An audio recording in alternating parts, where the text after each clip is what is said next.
நம்முடைய கர்த்தராகிய இயேசு கிறிஸ்து இன்றைக்கும் உயிரோடு இருக்கிறார். கரங்களை உயர்த்தி அல்லேலூயா சொல்லுங்க பார்க்கலாம். கம்பீரமாய் சொல்லுங்க பார்க்கலாம். 2 கரங்களை உயர்த்தி தான் சொல்லுங்களேன். நல்ல உற்சாகமான ஒரு கைத்தட்டு நம் ஆண்டவருக்கு கொடுங்க. அதிகமா எல்லா இடங்களிலும் போகும் பொழுது இந்த பாடலை பாட கேட்டுக் கொள்வார்கள். ஆகவே இப்பாடலை கேட்டுக்கொண்டபடியினாலே நான் உங்களோடு பாட விரும்புகிறேன். ஒரு அற்புதமான பாடல், ஹிந்தி பாடல். சுனலும் மேரே பாயு மசிகா மேரா துனியா மே ஆயா என்ற பாடல். அன்பு சகோதரனை கேள், நமது கர்த்தராகிய இயேசு கிறிஸ்து இந்த பூமிக்கு வந்தார். அவர் பாவிகளை ரட்சிக்கும்படி, வியாதியஸ்தர்களை சுஸ்தமாக்கும்படி, தன்னை நம்பி வருகிற தமது பிள்ளைகளுக்கு நன்மை செய்யும்படி இந்த பூமிக்கு வந்தார் என அர்த்தம் கொண்டு ஒரு அற்புதமான பாடல். என்னோடு சேர்ந்து நீங்கள் கரங்களை தட்டி ஆண்டவரை மகிமைப்படுத்துங்கள். கர்த்தராகிய தேவன் நமக்காய் பெரிய காரியங்களை செய்வாராம்.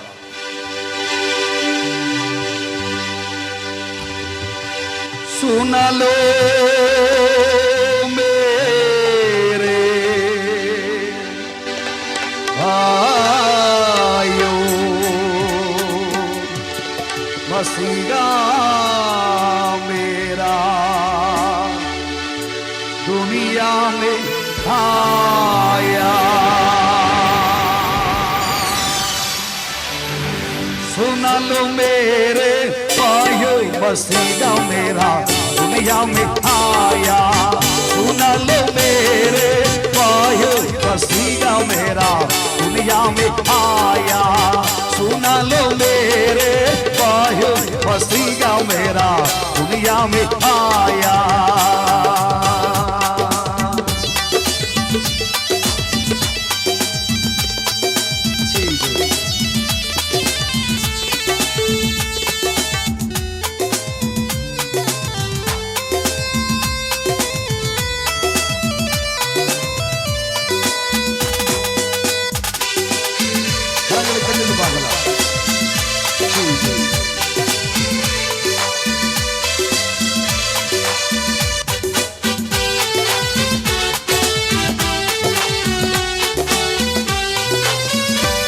दुनिया में आया मुक्ति को लाया, दुनिया में आया मुक्ति को लाया, पापियों में ने बचाया, बचाने यीशु दुनिया में आया, पापियों में ने बचाया, बचाने यीशु दुनिया में आया.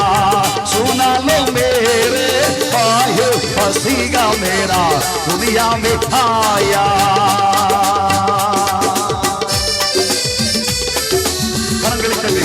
உற்சாகமாய் நம்முடைய தேவன் நல்லவர், அவர் அசாதாரணமான தேவன், ஆச்சரியமான தேவன். நம்பி வருகிற நம்முடைய பிள்ளைகள் அனைவரையும் அவர் ஆசீர்வதிக்கிறார்.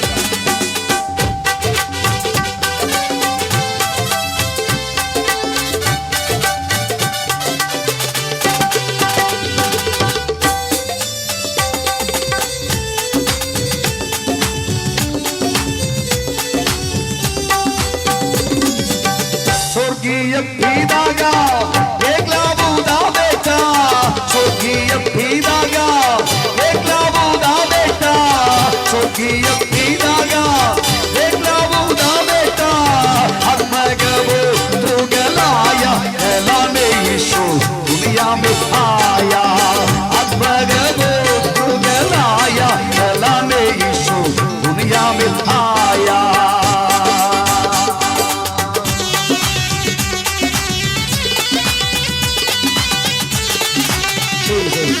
நன்றி ஆண்டவரே, உமக்கு மகிமை ஸ்தோத்திரம் உண்டாவதாக.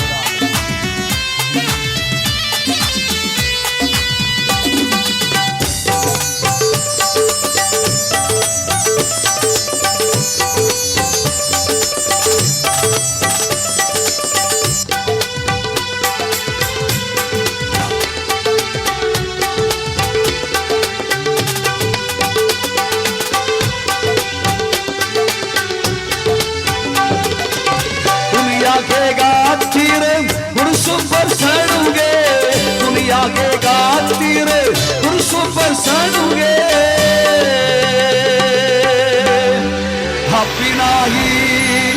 रत्तुमगाया भगाने यीशु दुनिया में आया अपना ही रत्तुमगाया भगाने यीशु दुनिया में आया अपना ही रत्तुमगाया भगाने यीशु दुनिया में आया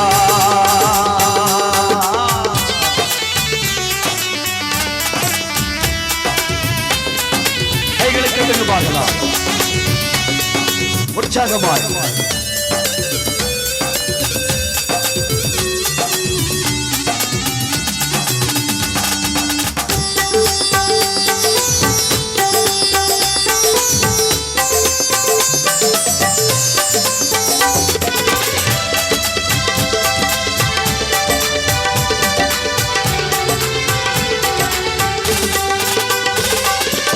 जो कोई यीशु पर विश्वास लाया जो कोई यीशु पर विश्वास लाया उसको मसीह ने बचाया बचाने यीशु दुनिया में आया उसको मसीह ने बचाया बचाने यीशु दुनिया में आया उसको मसीह ने बचाया बचाने यीशु दुनिया में आया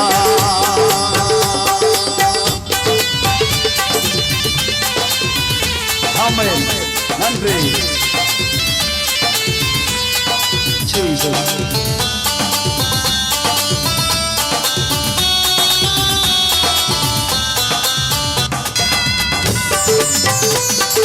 மகிமை நல்ல நேசர் சர்வ வல்லமையுள்ள தேவன்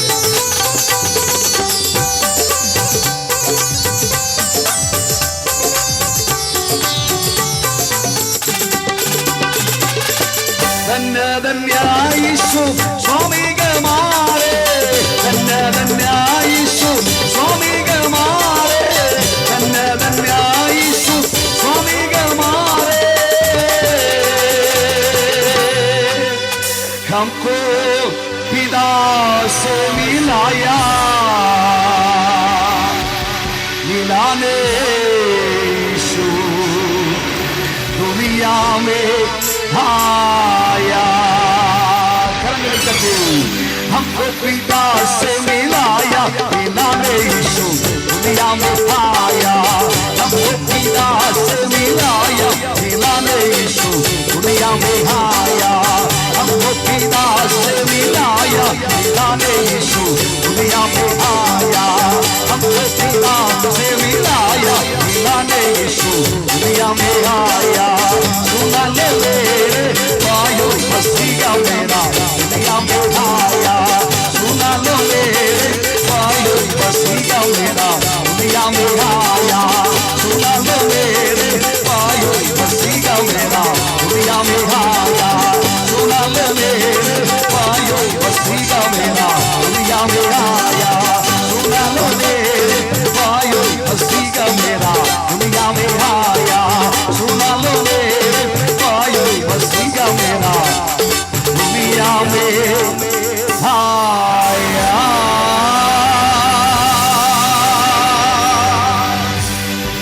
ஒரு சிறந்த கைதட்டு நமது கர்த்தருக்கு கொடுத்து பார்க்கலாம் கர்த்தர் தாமே நம்மை அளவில்லாமல் ஆசீர்வதிப்பாராக தொடர்ந்து நாம் தேவனுடைய வார்த்தை வசனத்தை தியானிப்பதற்காக யோவான் எழுதின சுவிசேஷம் 6ஆம் அதிகாரம் 17வது வாக்கியத்திலிருந்து சில வேத வசனங்களை நமக்கு வாசித்து கேட்கலாம். யோவான் எழுதின சுவிசேஷம் 6ஆம் அதிகாரம் 17வது வாக்கியத்திலிருந்து வேதம் என்ன சொல்லுகிறது? படவில் ஏறி கடலின் அக்கறையில் உள்ள கப்பர்நகூமுக்கு நேராய் போனார்கள். அப்பொழுது இருட்டாய் இருந்தது. இயேசுவும் அவர்களிடத்திற்கு வராதிருந்தார். பெருங்காற்று அடித்தபடியினாலே கடல் கொந்தளித்தது. அவர்கள் ஏறக்குறைய 3-4 மைல் தூரம் தண்டு வலித்து போன பொழுது இயேசு கடலின் மேல் நடந்து படவுக்கு சமீபமாய் வருவதைக் கண்டு பயந்தார்கள்.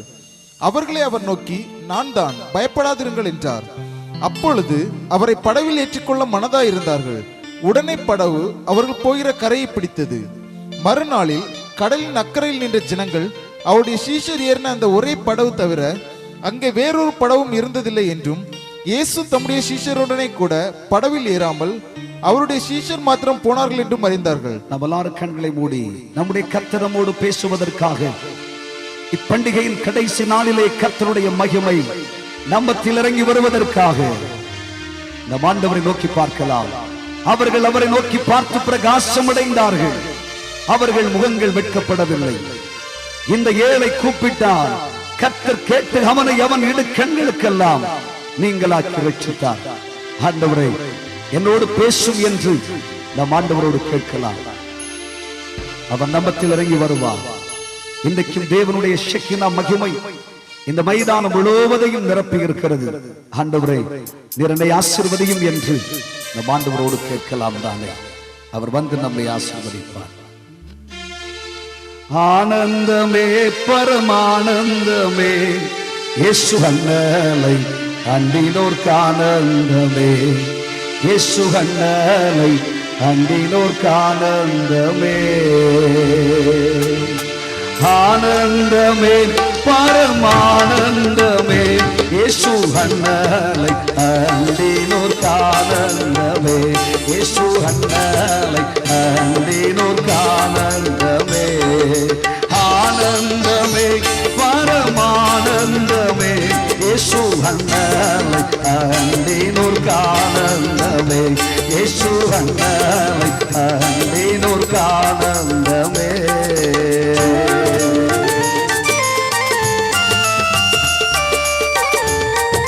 Jesus, மகிமை.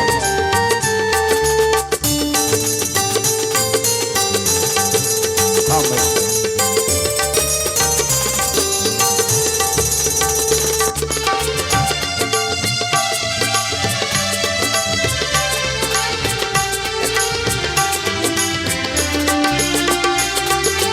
இந்த புவி ஓர் சொந்தமல்லவென்று இயேசு என் நேசர் மொழிந்தாரே.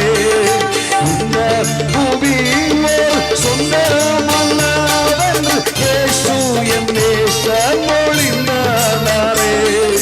இக்கட்டு துன்பமும் இயேசுவின் தொண்டர்க்கு பங்காய் கிடைத்தீரோ.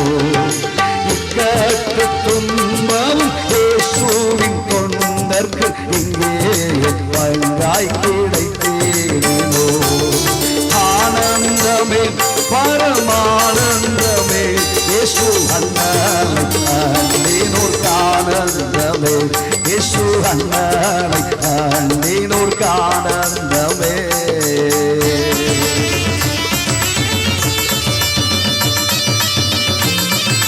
ஆமென். நன்றி ஆண்டவரே, உம்முடைய மகிமையான பிரசன்னம் எங்களை ஆளுகை செய்வதாக.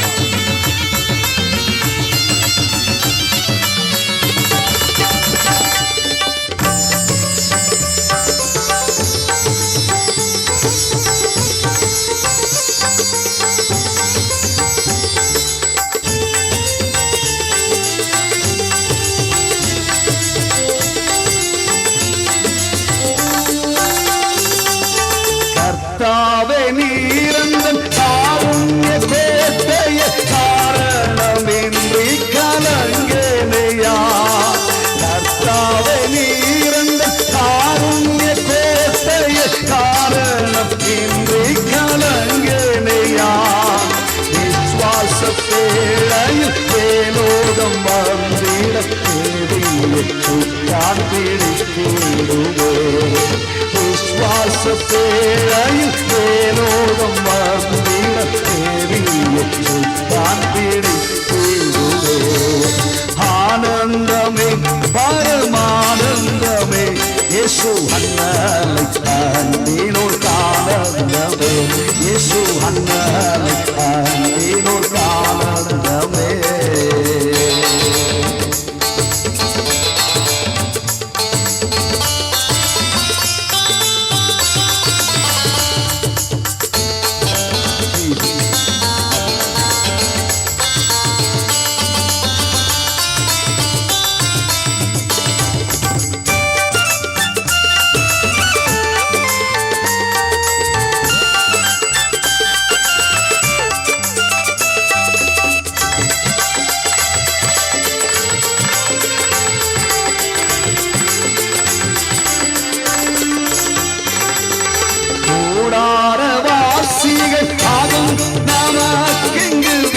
வீடென்றும் நாடென்றும் சொல்லலாமோ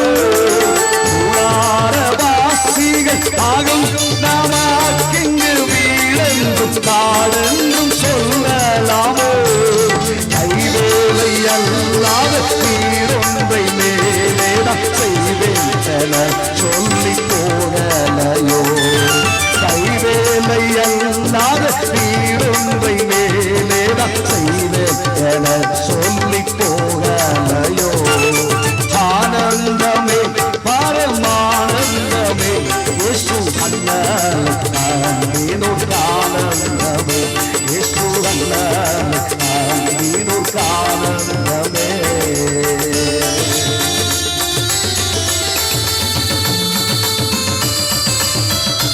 உன் சஞ்சலங்களும் உன் பாடுகளும் நிச்சயமாய் உங்களுக்கு மாறும் ஒரு நாள் ஜெயகீதம் பாடி மகிழ்ந்திருப்பார் ஏசரந்தை செல்லுகிற பொழுது அது சமர்த்தியான சந்தோஷம் அதுதான் நம் வாழ்க்கையினுடைய மேன்மை அவர் வருவார் நம்மையும் அவர் அழைத்துச் செல்வார்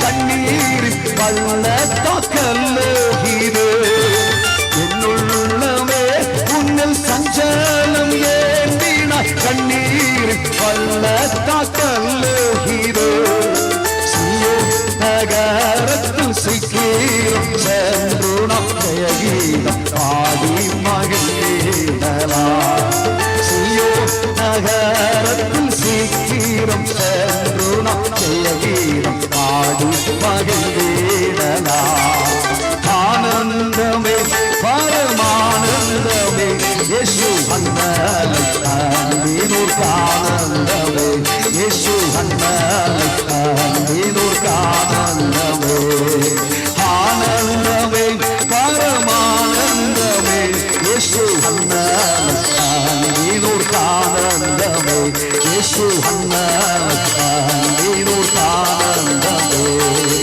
ஆனந்தமே பரமானந்தமே இயேசு அண்ணனோர் ஆனந்தமே இயேசு அண்ணனோர் ஆனந்தமே இயேசு அண்ணனோர் ஆனந்தமே இயேசு அண்ணனோர் ஆனந்தமே இயேசு அண்ணனோர் ஆனந்தமே இயேசு அண்ணனோர் ஆனந்தமே இயேசு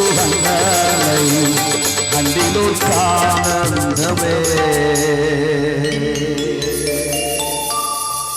கிருபை நிறைந்தவராக எங்கள் தகப்பனை இந்த நாளிலும் தம்முடைய பாதம் அமர்ந்திருந்து நீர் சொல்லும் வார்த்தைகளுக்காக நாங்கள் உம்மை ஆவலுடன் எதிர்பார்த்துக் கொண்டிருக்கிறோம் உம்முடைய பிரசன்னத்திற்காக உம்முடைய மகிமையான ஆளுகைக்காக நாங்கள் உம்மை பலவந்தம் செய்கிறோம் ஐயனை தொடர்ந்து எங்களோடு பேசுகிறாக ஆசீர்வதியும் நல்ல இயேசுவின் இன்பம் நிறைந்த நாமத்தில் பணிந்து கேட்கிறோம் எங்கள் நல்ல பிதாவே ஆமென் ஆமென் ஆமென் கைகளை தட்டின ஆண்டவருக்கு மகிமை செலுத்துங்கள் பார்க்கலாம் இன்றைக்கு நாம் தியானம் செய்வதற்காக தேவன் நமக்கு கொடுத்திருக்கிற வேத பகுதிக்கு நேராக நம்முடைய கவனங்களை திருப்பிக் கொள்ளலாம் யோவான் எழுதின சுவிசேஷம் 6ஆம் அதிகாரம் 17வது வாக்கியத்திலிருந்து நீங்கள் வாசிக்கிற பொழுது வேதத்தில் என்ன சொல்லப்பட்டிருக்கிறது வாசிங்கள் படகில் ஏறி கடலின் அக்கறையில் உள்ள கப்பர்நகூமுக்கு நேராய் போனார்கள் கடலின் அக்கறையில் இருக்கிற கப்பர்நகூமுக்கு போனார்கள் அப்பொழுது இருட்டாய் இருந்தது இயேசுவும் அவர்களிடத்தில் வராதிருந்தார் இயேசுவும்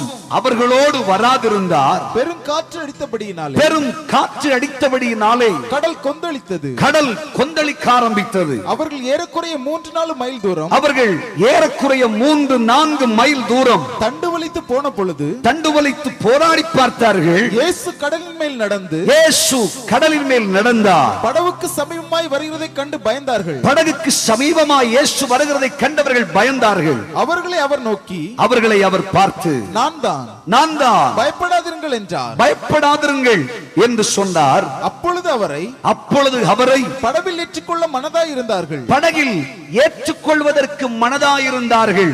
ஆனால் அதற்கு முன்பாக படகு அக்கறை பட்டது. கர்த்தருக்கு ஒரு கைத்தட்டு கொடுங்க பார்க்கலாம். இன்றைய செய்தியினுடைய சாரம், இயேசு இல்லாத படகு பாடுகளையும் சிரமத்தையும் சந்திக்கும். கைகளை உயர்த்தி அல்லேலூயா சொல்லுங்க பார்க்கலாம். ஹல்லேலூயா. இந்த வேத வாக்கியம் நீங்கள் பலமுறை வாசித்திருக்கிறீர்கள், தியானம் செய்திருக்கிறீர்கள். ஆயினும் தேவனுடைய ஆவியானவரின் கவனத்திற்கு கொடுத்த சில வேத உண்மைகளை நான் உங்களோடு பேசும்படி ஆசிக்கிறேன்.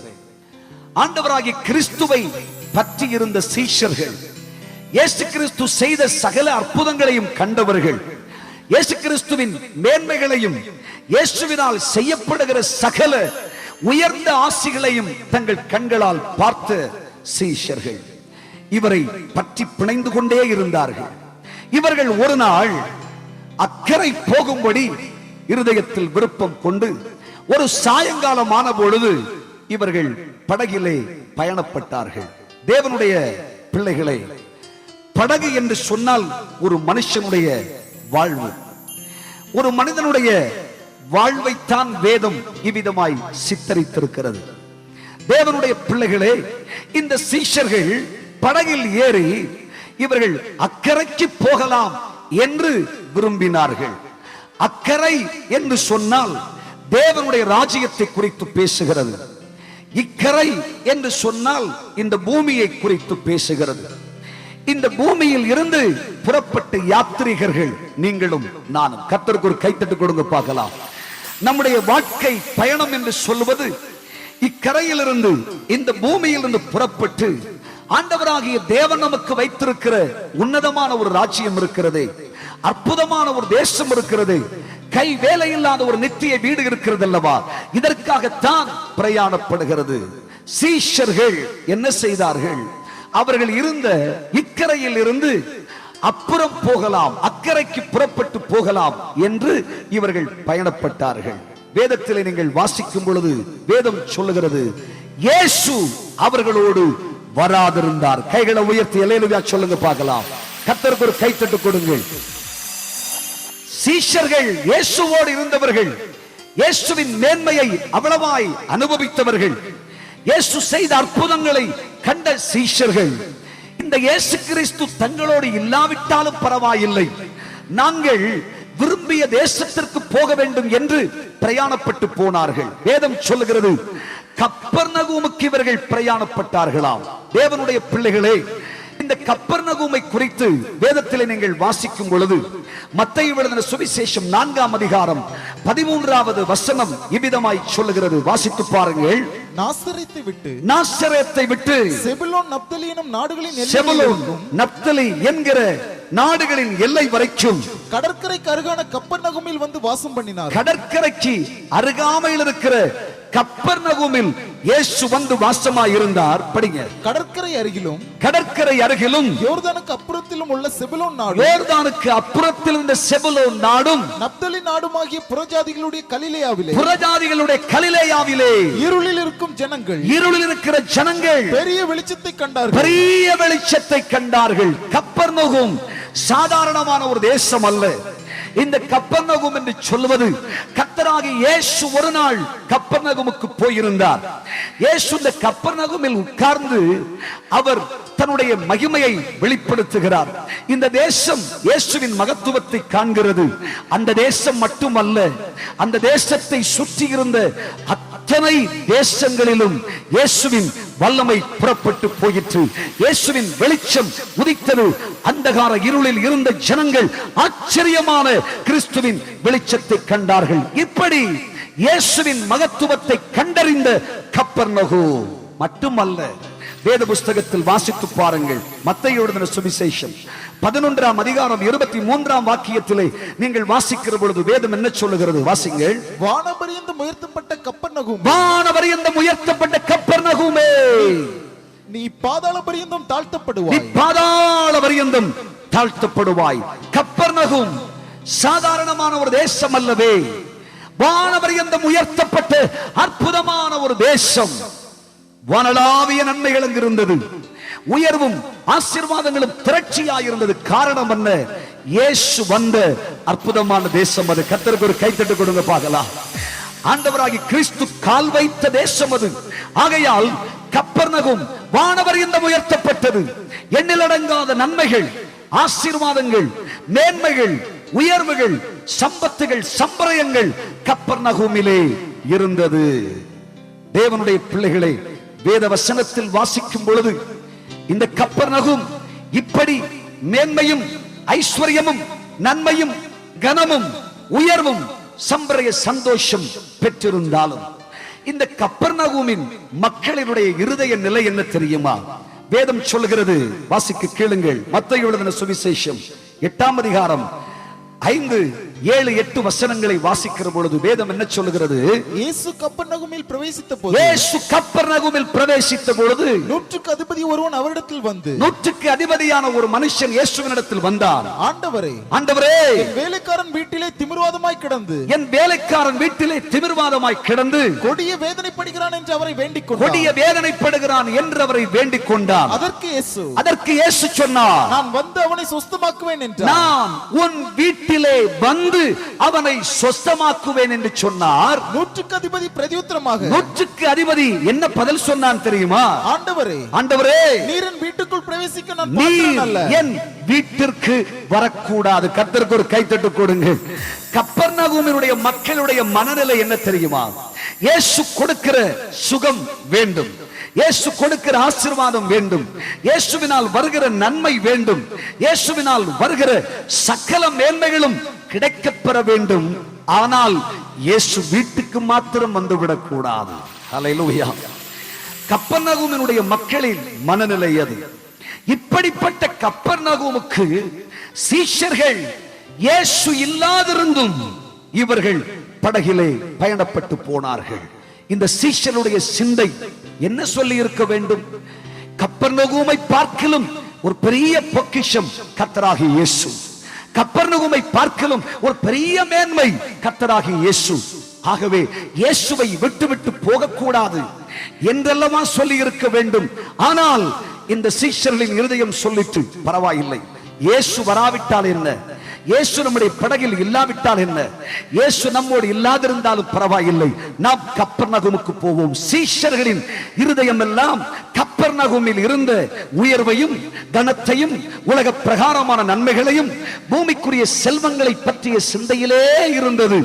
இயேசு இல்லாவிட்டாலும் பரவாயில்லை, இந்த இம்மைக்குரிய ஆசீர்வாதங்கள் மாத்திரம், இந்த பூமிக்குரிய நன்மைகள் மற்றும் இந்த பூமிக்குரிய செல்வங்கள் மாத்திரம் வேண்டும் என்ற சிந்தை. இப்படி இயேசுவை விட்டு நன்மை செய்த இயேசு, அற்புதங்களை செய்த இயேசு, ஆசீர்வதிக்கிற அன்பராம் இயேசுவை விட்டு இவர்கள் பிரயாணப்பட்டு போனார்கள். என்னை கேட்கிற தேவனுடைய பிள்ளைகளே, இன்றைக்கு இந்த பூமியில் அநேகரை கவனித்து பாருங்கள். இயேசு தன்னுடைய வாழ்க்கையில் இல்லாவிட்டாலும், இயேசு வீட்டிற்கு வராவிட்டாலும் பரவாயில்லை, இயேசுவினால் வருகிற ஆசீர்வாதங்கள் எல்லாம் எனக்கு கிடைக்கப்பெற வேண்டும், இவைகளை பெற்றுக்கொண்டு அக்கறைக்கு பிரயாணப்பட வேண்டும் என்று பிரயாசப்படுகிறார்கள். தேவனுடைய பிள்ளைகளே, இந்த படகின் அவநிலை என்ன? அதைத்தான் இன்றைக்கு தேவ பிள்ளைகளாகிய நாம் சிந்தை செய்ய வேண்டும். வேத புஸ்தகத்தில் வாசிக்கும் பொழுது வேதம் சொல்லுகிறது, இயேசு இல்லாதிருந்தும் இந்த படகிலே இவர்கள் பயணப்பட்டு போனார்கள். இயேசு இல்லாத ஒரு மனுஷனுடைய வாழ்க்கை, இயேசு இல்லாத ஒரு குடும்பம், இயேசு இல்லாத ஒரு தேசம் வேதனைகளையும் பாடுகளையும் சஞ்சலங்களையும் சந்திக்கும் என்பதுதான் உண்மை. பூமிக்குரிய இவைகள் எவைகளாயிருந்தாலும் மாயை, மாயை, மனதுக்கு சஞ்சலம். சூரியனுக்கு கீழே காணப்படுகிற சகலமும் மாயை சகோதரா.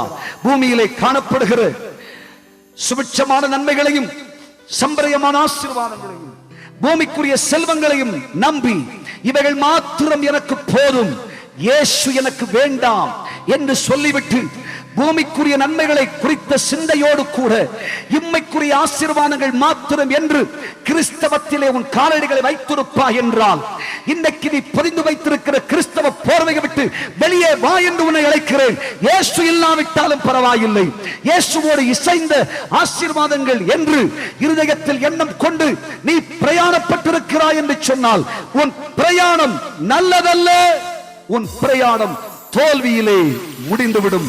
சகோதரனே, சகோதரியே, இயேசுவின் சீஷர்கள் இயேசுவாகிய ஒரு பெரிய நன்மையையும் மறந்துவிட்டு இயேசு வராவிட்டாலும் பரவாயில்லை என்று இவர்கள் படகிலே புறப்பட்டார்கள். என்ன நடந்தது தெரியுமா? வேத புஸ்தகம் சொல்லுகிறது, வாசித்து பாருங்கள். யோவான் சுவிசேஷம் 6ஆம் அதிகாரம் 17ஆம் வசனத்திலே நாம் வாசிக்கும் பொழுதுதானே, மீண்டும் வாசிங்க. படகில் ஏறி கடலின் அக்கறையில் உள்ள கப்பர்நகூமுக்கு நேராய்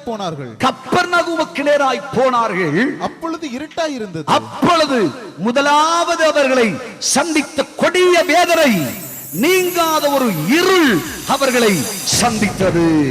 கைகளை தட்டி ஆண்டவரை மகிமைப்படுத்துங்கள். உன் வாழ்க்கையாம் படகிலே, குடும்பமாம் படகிலே இயேசு இல்லாமல் பயணம் செய்தால் காரிருள் உன்னை மூடிக்கொள்கிறது. இருள் என்றால் வேத புஸ்தகத்தில் வாசிக்கும் பொழுது இருளின் விளக்கங்கள் ஏராளம் வேதம் நமக்கு கற்றுக் கொடுக்கிறது. ஒரு சிலவைகளை மாத்திரம் உங்கள் கவனத்துக்கு நான் சொல்லுகிறேன். நீங்கள் யாத்திரையாகமத்தின் புஸ்தகம் 10ஆம் அதிகாரம் 21ஆம் வசனத்தில் வாசிக்கும் பொழுது அங்கே வேதம் ஒரு இருளை குறித்து பேசுகிறது. வாசிங்க பார்க்கலாம். அப்பொழுது கர்த்தர் மோசேயை பார்த்து, தடவிக்கொண்டிருக்கத்தக்கதான இருள் எகிப்து தேசத்தின் மேல் உண்டாகும்படிக்கு உன் கையை வானத்துக்கு நேராக நீட்டு என்று சொன்னார். மோசே தன் கையை வானத்துக்கு நேராக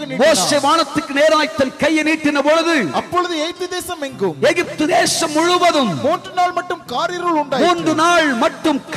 உண்டாயிற்று. 3 நாள் மட்டும் ஒருவரை ஒருவர் காணவும் இல்லை. 3 நாள் மட்டும் ஒருவரை ஒருவர் காணவும் இல்லை. ஒருவரும் தம் இடத்தை விட்டு எழுந்திருக்க, ஒருவரும் தங்கள் இடத்தை விட்டு அவர்கள் நகரவும் இல்லை. கைகளை உயர்த்தி அல்லேலூயா சொல்லுங்க. ஒரு இருள். என்ன இருள்? ஐயா, குடும்பத்திலே ஒன்றாய்த்தான் வாழ்கிறோம், புருஷன் மனைவி பிள்ளைகள் என்ற நிலையில் தான். ஆனால் ஒருவரை ஒருவர் பார்க்க கூடாத ஒரு இருள், ஒருவரை ஒருவர் பேசக்கூடாத ஒரு இருள், ஒருவரை ஒருவர் சந்தோஷமாய் ஐயா மேன்மை நிறைந்த ஒரு குடும்ப வாழ்வு செய்ய நிலையால் முடியாத ஒரு நிலை. ஒரே வீட்டிலே தான் வாழ்கிறோம். தன் பிள்ளைய பார்க்கலாம் என்றால் முடியல, பிள்ளையோடு பேசலாம் என்றால் முடியல. ஒரே வீட்டில் தான் வாழ்கிறோம். புருஷன் இருக்கிறார், புருஷன் மனைவி சந்தோஷமாய் பார்த்து பேசி வாழ்வதற்கு தங்களால் முடியவில்லை. எத்தனை குடும்பங்களிலே இந்த கஷ்டங்கள். சகோதரா, இன்றைக்கு இந்த குடும்பத்தில் இந்த மேன்மை நிறைந்த படகிலே இவ்விதமான பிரச்சனை உருவாவதற்கு காரணம் என்ன?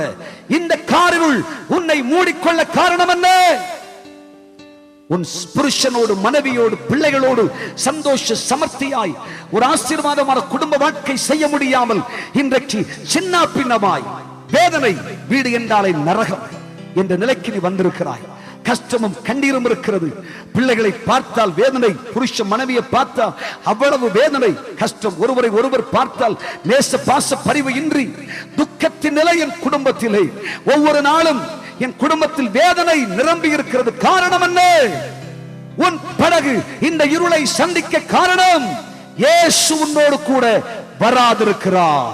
நீ இயேசுவை விட்டு இயேசு இல்லாத ஒரு பயணம் செய்து கொண்டிருக்கிறாய்.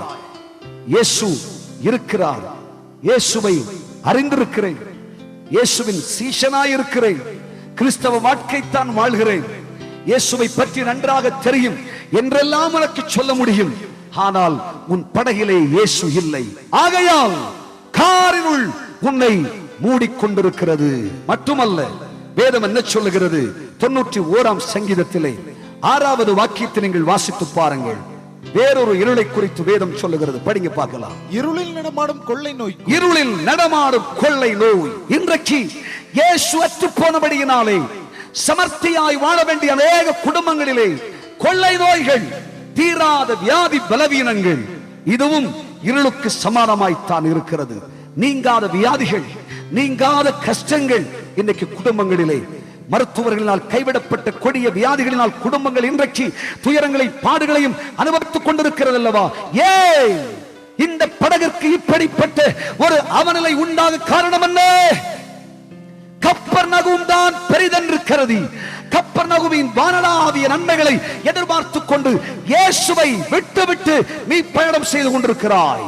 இயேசு இல்லாத ஒரு கிறிஸ்தவ வாழ்க்கை செய்கிறாய். இயேசு இல்லாத ஒரு பிரயாணத்தை தொடர்ந்து கொண்டிருக்கிறாய்.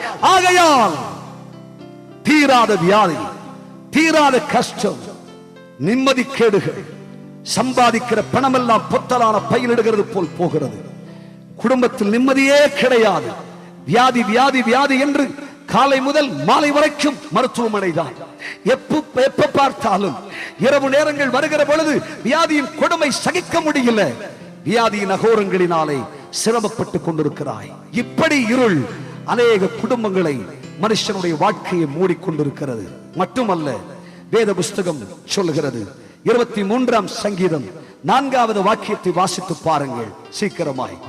23ஆம் சங்கீதம் 4வது வாக்கியம் என்ன சொல்லுகிறது? நான் மரண இருளின் பள்ளத்தாக்கிலே நடந்தாலும், நான் மரண இருளின் பள்ளத்தாக்கிலே நடந்தாலும். மரண இருள், எவ்வளவோ மேன்மை இருக்கிறது, ஆஸ்தி ஐஸ்வர்யம் இருக்கிறது, செல்வங்கள் ஏராளம் இருக்கிறது, ஐயா அழகான மாடி வீடு இருக்கிறது, எல்லா வசதியும் இருக்கிறது. ஆனால் இருதயத்தில் ஒரு பயம், மரண பயம். மரித்து போய் விடுவேனே, மரித்து போய் விடுவேனோ என்ற ஒரு பயம்.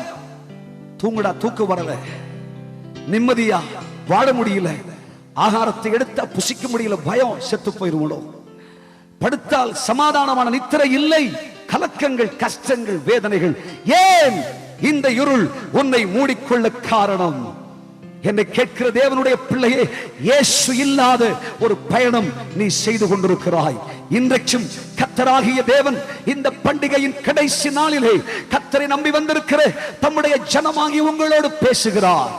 இயேசு இல்லாத ஒரு படகாய், இயேசு இல்லாத ஒரு குடும்பமாய் நீ பிரயாணப்பட்டு இன்னைக்கு இருளிலே மாட்டிக்கொண்டிருப்பாய் என்று சொன்னால், கர்த்தர் உன்னை பார்த்து பேசுகிறார். எந்த மனுஷனையும் பிரகாசிப்பிக்கிற மெய்யான ஒளியாகிய நான் உன்னிடத்தில் வந்திருக்கிறேன்.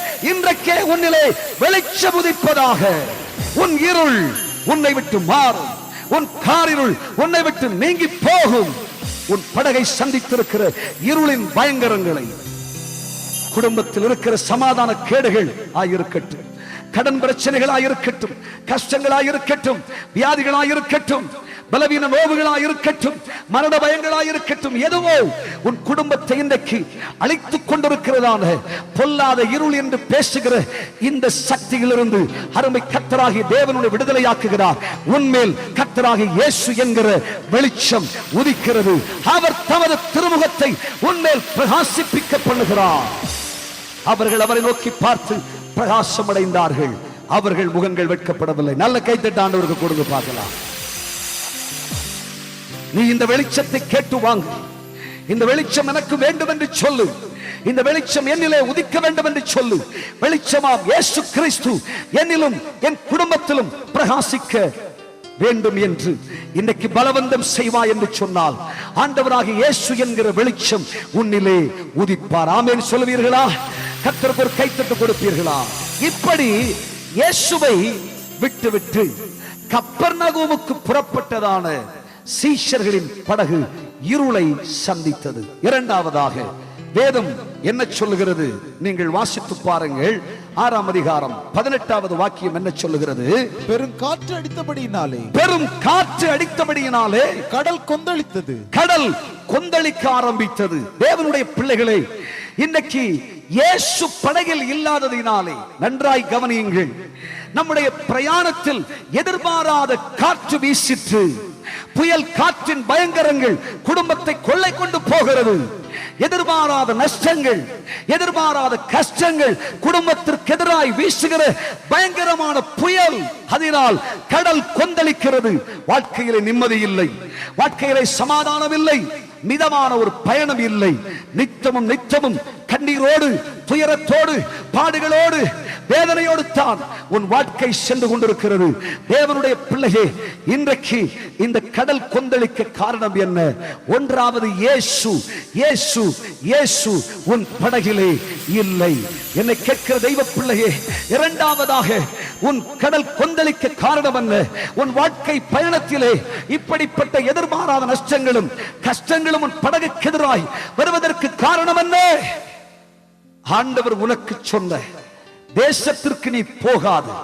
கர்த்தர் உனக்கு சொன்ன தேசத்திற்கு பிரயாணப்படுவதற்கு பதிலாக நீ இன்னைக்கு மாறாய் பிரயாணப்படுவதினால், தேவ சித்தத்தை விட்டு விலகி ஓடுவதினாலே, நினிவேக்கு போய் பிரசங்கம் பண்ணு என்று சொன்னால் நீ தர்சீசுக்கு கப்பல் ஏறுவதா?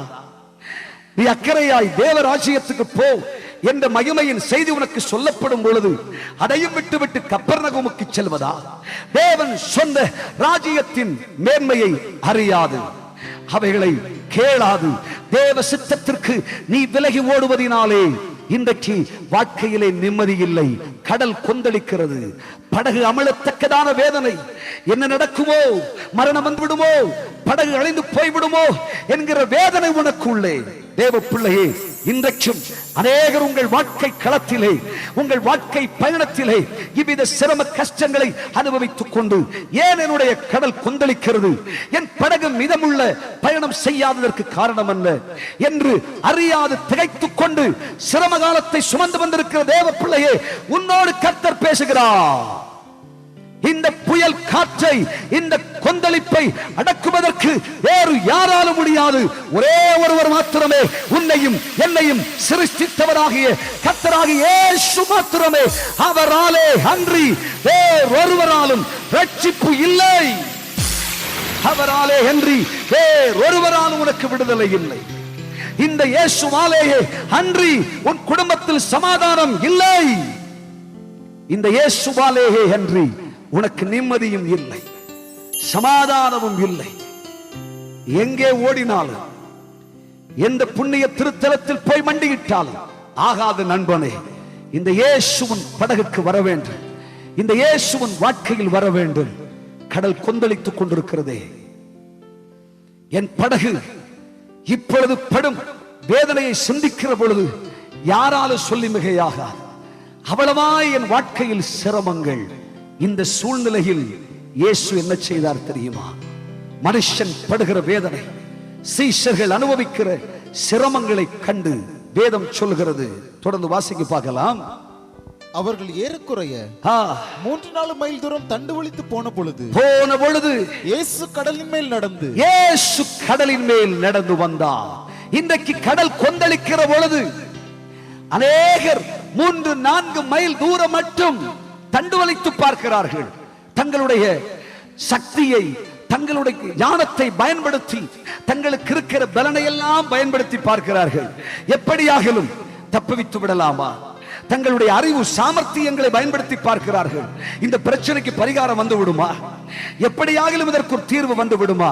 தேவ பிள்ளையே, உன்னுடைய சக்தியாலும் யுக்தியாலும் இது ஆகாத விஷயம். கர்த்தருக்கு ஒரு கைத்தட்டு கொடு. உன்னுடைய வாழ்க்கை படகு மிதமாய் செல்ல வேண்டும் என்றால், உன் வாழ்க்கைக்கு எதிராய் வந்திருக்கிற இந்த கொந்தளிப்பு அமர வேண்டும் என்று சொன்னால் ஒரே ஒருவர் மாத்திரமே, அது கர்த்தராகிய இயேசுவினால் மாத்திரமே. இயேசுவாலேயே அன்றி வேறொரு மார்க்கம் உனக்கு இல்லை. ஆமென் சொல்வீர்களா? கர்த்தருக்கு ஒரு கைத்தட்டு கொடுப்பீர்களா? நன்றாய் போராடி பார்த்தார்கள், இயன்ற மட்டும் போராடினார்கள், ஆனால் சாத்தியமாகவில்லை. இவர்கள் இப்படி படும் வேதனையை கண்டு, இவர்கள் படும் கஷ்டத்தை கண்டு வேதம் சொல்லுகிறது, கர்த்தராகிய இயேசு கடலின் மேல் நடந்து வந்தார். ஹல்லேலூயா, ஹல்லேலூயா. இயேசு வந்தா வந்ததுதான். ஆமென் சொல்லுங்க பார்க்கலாம். இயேசு வந்தால் அற்புதம் நடக்கும். இயேசு வந்தால் உன் படகு மிதமாய் செல்லும். இயேசு வந்தால் பெரும் காற்றும் புயலும் அவருக்கு கீழ்ப்படியும். இயேசு வந்தால் கொந்தளிப்பு அமர்ந்துவிடும். இயேசு வந்தால் உன் குடும்பத்தில் நன்மை உண்டாகும். இயேசு வந்தால் அற்புதம் நடக்கும். இயேசு பெத்தானியாவுக்கு வந்தால் மரித்து 4 நாட்கள் ஆயிற்றே, நாட்டம் எடுக்கும் என்று சொன்னார்கள். இயேசு வந்தார். இவன் கல்லறையிலே வைத்திருக்கிற கல்லை புரட்டுங்கள் என்று சொன்னார்.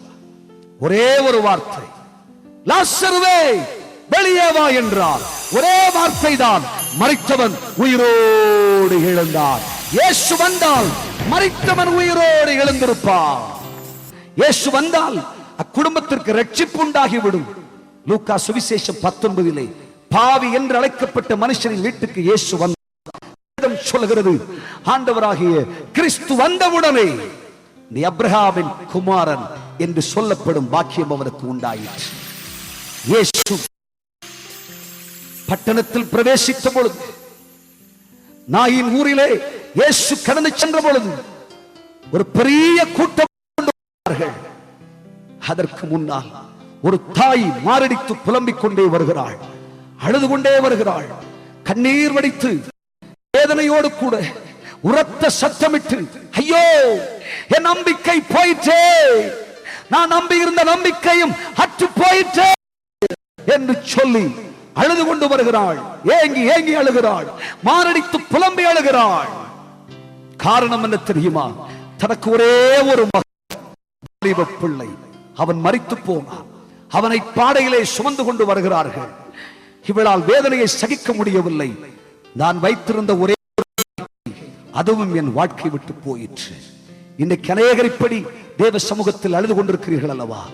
நான் நம்பினேன் பிரதர், என் நம்பிக்கை தொலைந்து போயிற்று. என் குடும்பத்தை நம்பினேன், என் நம்பிக்கை வீணாய் போயிற்று. என் பிள்ளைகளை நம்பினேன், என் வாழ்க்கை தொலைந்து போயிற்று. நான் நம்பி ஒரே, அதுவும் என் வாழ்க்கையிலே நிர்மூலமாயிற்று.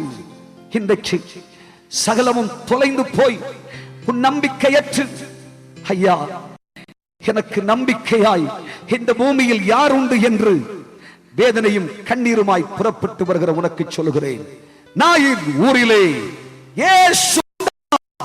இயேசு வந்த மாத்திரத்தில் ஜனக்கூட்டத்தின் அழுகை ஒரு பக்கம், இந்த வாலிபனை பெற்றெடுத்த தாயினுடைய அழுகை ஒப்பாரி ஒரு பக்கம். இயேசு இதை கண்டு அவர் சொன்ன முதலாம் வார்த்தை என்ன தெரியுமா? அழாதே என்று சொன்னார். கர்த்தருக்கு ஒரு கைத்தட்டு கொடுங்க. நீ எதற்காய் எழுது கொண்டு வந்திருக்கிறாய்? நம்பிக்கை எல்லாம் தொலைஞ்சு போச்சு அழுது கொண்டு வந்திருக்கிறாயா? உன்னை நம்பினவர்கள் உன்னை கைவிட்டார்கள் என்று நீ அழுது கொண்டு வந்திருக்கிறாயா? நான் எதிர்பார்த்த வாசல் எல்லாம் அடைக்கப்பட்ட என்று நீ அழுது கொண்டிருக்கிறாயா? நித்தமும் உன் வாழ்க்கையில் கண்ணீர் தானே. உன் அழுகையின் சப்தத்தை யார் கவனிப்பார்? என் கண்ணீரை காண்கிறது யார்? உன் கண்ணீரை காண்கிற ஒரு தெய்வம் உண்டு, அவர்தான் கர்த்தராகிய இயேசு கிறிஸ்து.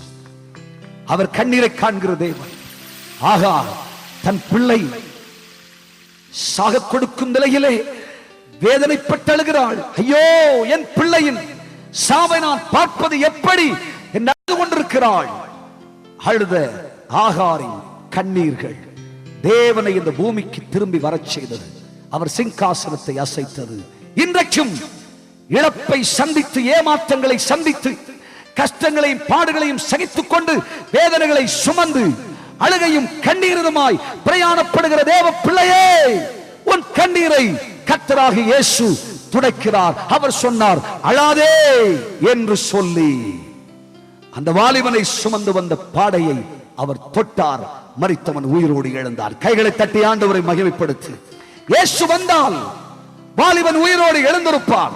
இயேசு வந்தால் குருடனின் கண்கள் திறக்கும். இயேசு வந்தால் சப்பானிகள் எழுந்து நடப்பார்கள். இயேசு வந்தால் தீராத உன் வியாதி உன் சரீரத்தை விட்டு நீங்கி போகும். இன்றைக்கு இயேசுவின் நாமத்தில் உங்களுக்கு சொல்கிறேன், இந்த பண்டிகையின் கடைசி நாளிலே இந்த மைதானத்திலே இயேசு வந்திருக்கிறார். இயேசு வந்திருக்கிறபடியினால் இந்த கலேகனுடைய வியாதியை அவர் சுத்தமாக்குகிறார். இன்றைக்கு உன் வாழ்க்கையில் இருக்கிற துக்கம் மாறி போகிறது. உங்கள் துக்கம் சந்தோஷமாய் மாறுகிறது. இயேசு வந்திருக்கிறபடியினாலே உன் சரித்திரம் புதிதாய் திரும்பவும் எழுதப்படுகிறது. உன் குடும்ப வாழ்க்கையை ஆண்டவர் மீண்டும் கட்டி எழுப்புகிறார். கர்த்தர் நீ நிலையானதும் நீ எதிர்பார்க்காததுமான ஆசீர்வாதத்தை உனக்கு கொடுக்கிறார். இயேசு வந்தார், குறைவுபட்ட கலசம் எல்லாம் நிறைவாகும். கைகளை தட்டி ஆண்டவரை மகிமைப்படுத்துவோமா? இயேசு கடலிலே நடந்து வந்தார். இயேசு நடந்து வருவதை கண்டவுடனே சீஷர்கள் பயந்தார்கள். சீஷர்களுக்கு பயம் உண்டாயிற்று. கொந்தளிக்கிற கடல், பயங்கரமான காற்று வீசுகிறது. இயேசு வருகிறதை பார்த்த உடனே ஆவேசம் என்று சொல்லி பயந்தார்களாம். இயேசுவை பார்த்து நீ எதற்கு பயப்பட வேண்டும்? ஐயா, இயேசு செய்த அற்புதத்தை சொல்ல நீ ஏன் பயப்பட வேண்டும்? இயேசுவின் மகிமை பிரதாபத்தை குறித்து நீ ஏன் பயப்பட வேண்டும்? இயேசுவை பார்த்தவுடனே சீஷர்களுக்கு ஒரு பயம் உண்டாயிற்று. உண்மையா என்ன சொல்லணும்? இயேசு இந்த கடலின் மேல் நடந்து வருகிறதை கண்ட உடனே இந்த சீஷர்கள் அனைவரும் ஒன்று சேர்ந்து இயேசுவின் பாதத்தில் விழுந்து நமஸ்கரிக்க தயாராகி, இயேசு எங்களுக்காய் இந்த கடலில் வருகிறாரே என்று சொல்லி அவருக்கு நன்றி சொல்லி இருக்க வேண்டும், அவரை மகிமைப்படுத்தி இருக்க வேண்டும். மாறாக பயந்தார்கள். பயப்படுகிறவனும் அவிசுவாசி தேவராஜ்யத்தில் பிரவேசிக்க மாட்டான். கர்த்தருக்கு ஒரு கைத்தட்டு கொடுங்க. பயந்து போனார்கள். இன்றைக்கும் அநேகருக்கு பயம் இருதயத்திலே. இயேசு வந்தால் பயம், இயேசுவை சொல்ல வேண்டும் என்றால் பயம், இயேசுவுக்காய் வாழ்கிறேன் என்று சொல்வதற்கு பயம், உலகத்தை பார்த்து பயம். ஒரு முறை ஒரு பிறவிக்குருடனாய் இருந்த ஒரு மனுஷன், இந்த மனுஷனை பார்த்த பொழுது இயேசுவின் சீஷர்களே இயேசுவிடம் ஒரு கேள்வி கேட்டார்கள். இயேசுவே, இவன் இப்படி பிறந்தது இவன் செய்த பாவமா இல்லை இவனுடைய பிதாக்கள் செய்த பாவமா என்று கேட்டார்கள். இயேசு அவர்களுக்கு பிரதி உத்தரம் சொன்னார், அது இவன் செய்த பாவமும் அல்ல, இவன் பெற்றோர்கள் செய்த பாவமும் அல்ல என்று சொல்லி அவர் அப்புறம் போய், இது தேவனுடைய நாம மகிமைக்காகவே இவன் இப்படி பிறந்திருக்கிறான் என்று சொன்ன இயேசு அவனுடைய கண்களை திறக்கும்படி அவர் தரையிலே உமிழ்ந்து சேருண்டாக்கி அவனுடைய கண்களிலே பூசினார். பூசிவிட்டு சொன்னார், நீ போய் சீலோவாம் குளத்திலே கழுகு என்று சொன்னார். குருடனுக்கு சொல்லப்பட்ட செய்தி அதுதான், போ சீலோவாமிலே கழுகு. கீழ்ப்படிந்தான். அவன் சீலோவாம் குளத்திலே கழுகின பொழுது தன்னுடைய கண்கள் திறந்தது. அவன் பார்வை உள்ளவனாக மாறினான். என் செய்தியின் சாரம் என்ன தெரியுமா? பார்வை பற்றி இவன் வீட்டுக்கு போனான். வீட்டில் இருந்தவர்கள் எல்லாம் பிரமித்து போனார்கள். எப்பா, இவ்வளவு நாள் நீ குருடனாயிருந்தாயே, இவ்வளவு நாள் நீ பார்வை இல்லாதவனாயிருந்தாயே, எப்படி உனக்கு பார்வை கிடைத்தது? அவன் சொன்னான், ஆம், ஆண்டவராகிய இயேசு, ஆண்டவராகிய இயேசு வந்தார். அவர் என்னுடைய கண்களில் சேருண்டாக்கி பூசினார். சீலோவாம் குளத்திலே கழுகச் சொன்னார். நான் போய் கழுகினேன். என் கண்கள் திறந்தது. நான் பார்வை உள்ளவனாக மாறினேன். மிகுந்த சந்தோஷம் அடைந்தார்கள். ஆனால் வேதத்தில் நீங்கள் வாசிக்கிற பொழுது யோவான் சுவிசேஷம் 9ஆம் அதிகாரம் 22ஆம் வசனத்தை வாசித்து பாருங்கள். வேதம் சொல்லுகிறது, படிங்க. அவனுடைய தகப்பன்மார், அவனுடைய தகப்பனும் யூதர்களுக்கு பயந்ததினால், அவனுடைய தாயும் அவன் குடும்பமும் யூதர்களுக்கு பயந்ததினாலே இப்படி சொன்னார்கள். இப்படி சொன்னார்கள். என்ன சொன்னார்கள்? இவனுக்கு எப்படி அற்புதம் நடந்ததென்றே எனக்கு தெரியாது என்று சொன்னார்கள். படிங்க. ஏனெனில் இயேசு கிறிஸ்து என்று எவனாவது அறிக்கை பண்ணினார், இயேசு கிறிஸ்து என்று எவனாவது அறிக்கை செய்தார், அவனை ஜெபாலயத்துக்கு புறம்பாக்க வேண்டும், அவனை ஜெப ஆலயத்திற்கு புறம்பே தள்ளிவிட வேண்டும் என்று யூதர்கள் அதற்கு முன்னமே கட்டுப்பாடு செய்திருந்தார்கள். யூதர்கள் அதற்கு முன்னமே கட்டுப்பாடு செய்திருந்தார்கள். கர்த்தருக்கு ஒரு கைதட்டு கொடுங்க பார்க்கலாம். இதுதான் இன்னைக்கு கன்னியாகுமரி மாவட்டத்தில் நடந்துகிட்டு இருக்கிற. கர்த்தருக்கு ஒரு கைதட்டு கொடுங்க பார்க்கலாம். ஹல்லேலூயா. இன்னைக்கு இதுதான் தேசத்தில் நடந்துகிட்டு இருக்கு. எங்க பார்த்தால் இயேசு அற்புதம் செய்கிறார், ஆனா நீ அதை சொல்லக்கூடாது. இயேசுதான் அற்புதம் செய்தார்னு பேசக்கூடாது. இயேசு வாழ்வளிக்கிறார்னு பேசாத. கர்த்தருக்கு ஒரு கைதட்டு கொடுங்க. கட்டுப்பாடு செய்திருக்கிறார்கள் யூதர்களுக்குள்ளே. ஹல்லேலூயா. பேசாதீங்க. அப்படி யாராகிலும் பேசினால் ஜெப ஆலயத்தை விட்டு உங்களை வெளியே தள்ளி விடுவோம். சபை ரெஜிஸ்டர்ல இருந்து உன் பேரை கிறுக்கிடுவோம். அதுக்கப்புறம் நீ நினைச்சாலும் முடியாது, கஷ்டம். அதனால சிலர் பயந்து, இவனுடைய தாயும் தகப்பனும் குடும்பமும் பயந்தது போல யூதர்களுக்கு பயந்து போய் சாட்சியை புதைத்து விடுகிறார்கள். கிறிஸ்துவின் மேன்மையை புதைத்து விடுகிறார்கள்.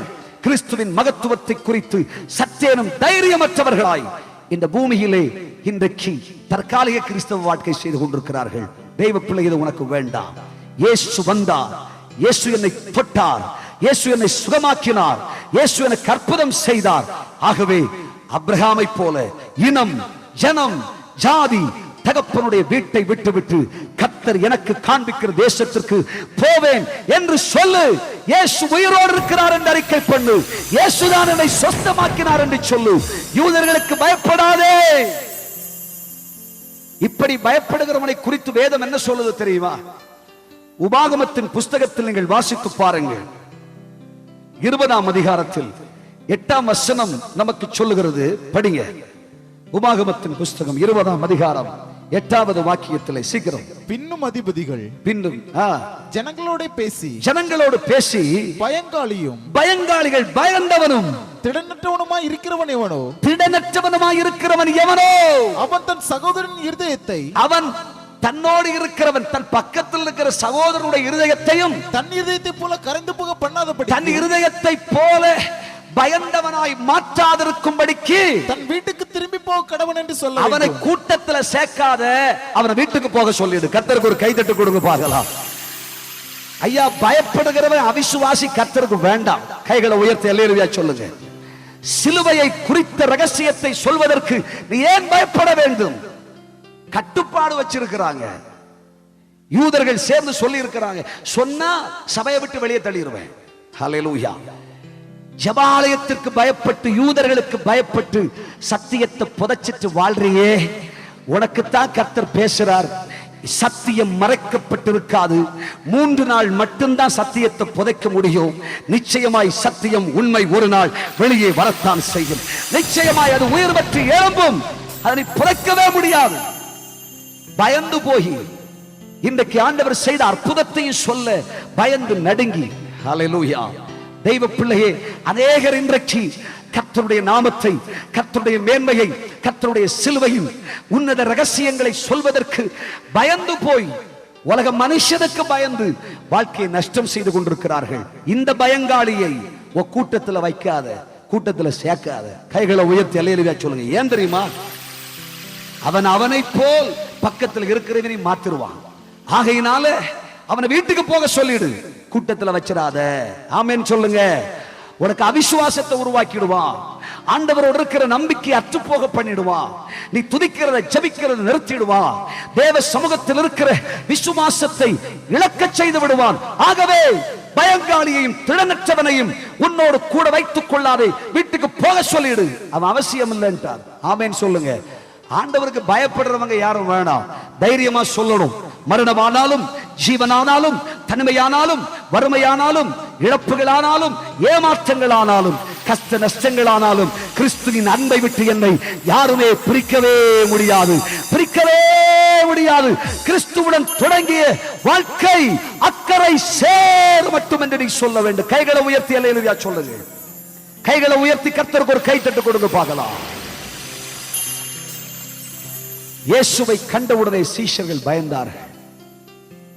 இயேசு அவர்களை பார்த்து சொன்னார், பயப்படாதிருங்கள். இன்றைக்கு உங்களையும் என்னையும் பார்த்து நம்முடைய கர்த்தராகிய இயேசு சொல்கிறார், பயப்படாதிருங்கள். 366 முறை ஆண்டவர் பயப்படாதே பயப்படாதே என்று சொன்னார். இந்த உலகத்தை கண்டு, இந்த உலகத்தில் நடக்கிற அசம்பாவிகங்களை கண்டு, துன்மார்க்கனை கண்டு, சத்துருவின் கிரியைகளை பார்த்து பயந்து நடுங்கி போயிருக்கிற கர்த்தருடைய பிள்ளையை உன்னை பார்த்து ஆண்டவர் சொல்கிறார், பயப்படாதே. அழைக்கப்பட்ட அபிரகாமே, நீ தைரியமாய் புறப்பட்டு வா, எதற்கும் பயப்படாது, புறப்பட்டு வா என்று கர்த்தர் உன்னை பார்த்து சொல்லுகிறார். இன்றைக்கு உன் பயம் உன்னை விட்டு நீங்குவதாக. ஆமென் சொல்லுங்க பார்க்கலாம். இயேசு இப்படி பயப்படாதிருங்கள் என்று சொன்னார்.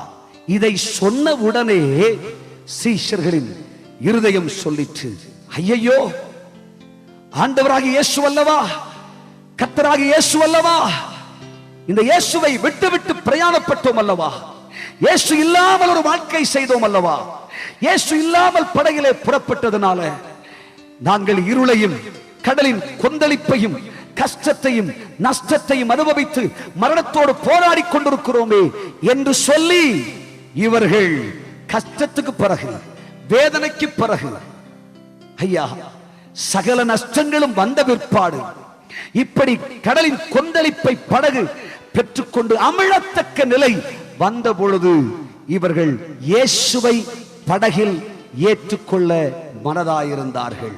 ஆனால் வேதம் சொல்கிறது, இவர்கள் இயேசுவை படகில் ஏற்றுக்கொள்வதற்கு முன்பாகவே இந்த படகு அக்கறைப்பட்டு விட்டது. கர்த்தருக்கு ஒரு கைத்தட்டு கொடுங்க. ரகசியம் என்ன தெரியுமா? கஷ்டம் வந்த காலத்துல எத்தனை முறை சொன்னாங்க, நீ இயேசுவை தேடு, இயேசுவை தேடுன்னு சொன்னாங்க. வியாதி இருந்த காலத்தில் எத்தனை முறை சொன்னாங்க, இயேசுவை தேடு, இயேசுவை தேடு. உன் வாழ்க்கையில் சுகம் பலன் இருந்த காலத்தில் எத்தனை முறை ஒரு பக்கத்து விசுவாசி இயேசுவை அறிந்தவர்கள் சொன்னார்கள், ஐயா ஒரு நாள் நீ வந்து பார், இயேசுவை வந்து பார், ஒரு நாள் ஆண்டவருடைய செய்தியை கேள், ஒரு நாள் ஜெபம் பண்ணு, ஒரு நாள் இயேசு என்ற அறிக்கை செய்து பார். இயேசுவிடம் வா வா என்று அழைத்தார்கள். ஆனால் வந்த பாடில்லை. இப்பொழுது கஷ்டம் வந்தது, வேதனை வந்தது, வாழ்க்கையெல்லாம் முடிஞ்சு போச்சு, இனிமேல் வாழும் காலம் இல்லை, மரணம்தான் கடைசி. வியாதிப்பட்டு பலவீனப்பட்டு நஷ்ட கஷ்டங்கள் வந்த பிற்பாடு, சகல இழப்புகளும் வாழ்க்கையில் வந்த பிற்பாடு, கடைசியாய் என் பிராணன் என்னை விட்டு போய்விடும் என்ற அவநிலையிலே படுக்கையிலே மாறின பிற்பாடு உன்னுடைய கண்கள் திறக்கிறது. இயேசுவை என் வாழ்க்கையில் ஏற்றுக்கொள்ளவா, இயேசுவை என் வீட்டிலே ஏற்றுக்கொள்ளவா, இயேசுவை என் வீட்டிலே நான் மனதார ஏற்றுக்கொள்கிறேன் என்று உன் பலன் நஷ்டப்பட்ட பிற்பாடு, உனக்கு இருக்கிற மேன்மையெல்லாம் அற்றுப்போன பிற்பாடு நீ சிந்தித்து பயன் என்ன தேவ பிள்ளையே. உலகத்துல சொல்றது மாதிரி கண்கள் கெட்டு போன பிற்பாடு சூரிய நமஸ்காரம் உனக்கு எதற்கு? எல்லாம் போன பிற்பாடு, வாழ்க்கையே தொலைஞ்ச பிற்பாடு நீ இயேசு என்று சொல்லி என்ன பிரயோஜனம்? ஆகவே சுகம் இருக்கிற இந்த காலத்தில் கர்த்தராகிய இயேசுவை உன் இரட்சகராக ஏற்றுக்கொள். சுகம் இருக்கிற இந்த காலத்தில் ஆண்டவர் வாழும்படி சிலாக்கியம் தந்திருக்கிற இந்த காலத்தில் நண்பனே, இயேசுவை உன் இருதயத்தில் சொந்த இரட்சகராய் அறிக்கை செய். இந்த சுகத்தையும் பலத்தையும் வைத்துக் கொண்டு இந்த ஆரோக்கியத்தை பார்த்து இன்னைக்கு சந்தோஷமா இருக்கிறதுனால கடைசி வரை வாழ்ந்திரால் நினைக்காத, முடியாது. நீ எதிர்பாராத நேரம் புயல் காற்று வீசு, எதிர்பாராத நேரம் கடல் கொந்தளிக்கும், வாழவே முடியாது என்று சொல்லுகிற சூழ்நிலை உனக்கு வரும். எவ்வளவு பிரயாசப்பட்டாலும் சாத்தியமில்லை என்று நீ விரக்தி அடைந்து போவாய். அதற்கு முன்னே தேவன் உனக்கு கொடுத்திருக்கிற இந்த நாளிலாகிலும் கிருபையையும் தேவனுடைய இரக்கத்தையும் மறைந்து இந்த நாளிலாகிலும் மீட்புக்கு ஏதுவானவைகளை, வாழ்வுக்கு ஏதுவானவைகளை தெரிந்து கொண்டால் உனக்கு நலமாயிருக்கும். இயேசுவை ஏற்றுக்கொள்வதற்கு மனம் இருந்தது, ஆனால் காலம் நிறைவேறிற்று, நாட்களும் முடிந்து போயிற்று, சமயமும் தீர்ந்து போய்விட்டது. இனிமே இயேசுவை எப்படி ஏற்றுக்கொள்வது? படுத்த படுக்கையில் இருக்கும் பொழுது எப்படி இயேசு இயேசு என்று சொல்லுவது? ஐயா சாக போற நேரத்தில் இயேசுவுக்காய் வாழ்வேன் என்று சொல்லி என்ன பிரயோஜனம்? வயது சென்ற பிறகு இயேசுவை பார்க்கலாம், முடியாது சகோதரா, சாத்தியமில்லை. நீ அவரை ஏற்றுக்கொள்ள மனதாய் இருந்த பிற்பாடு முடியவில்லை.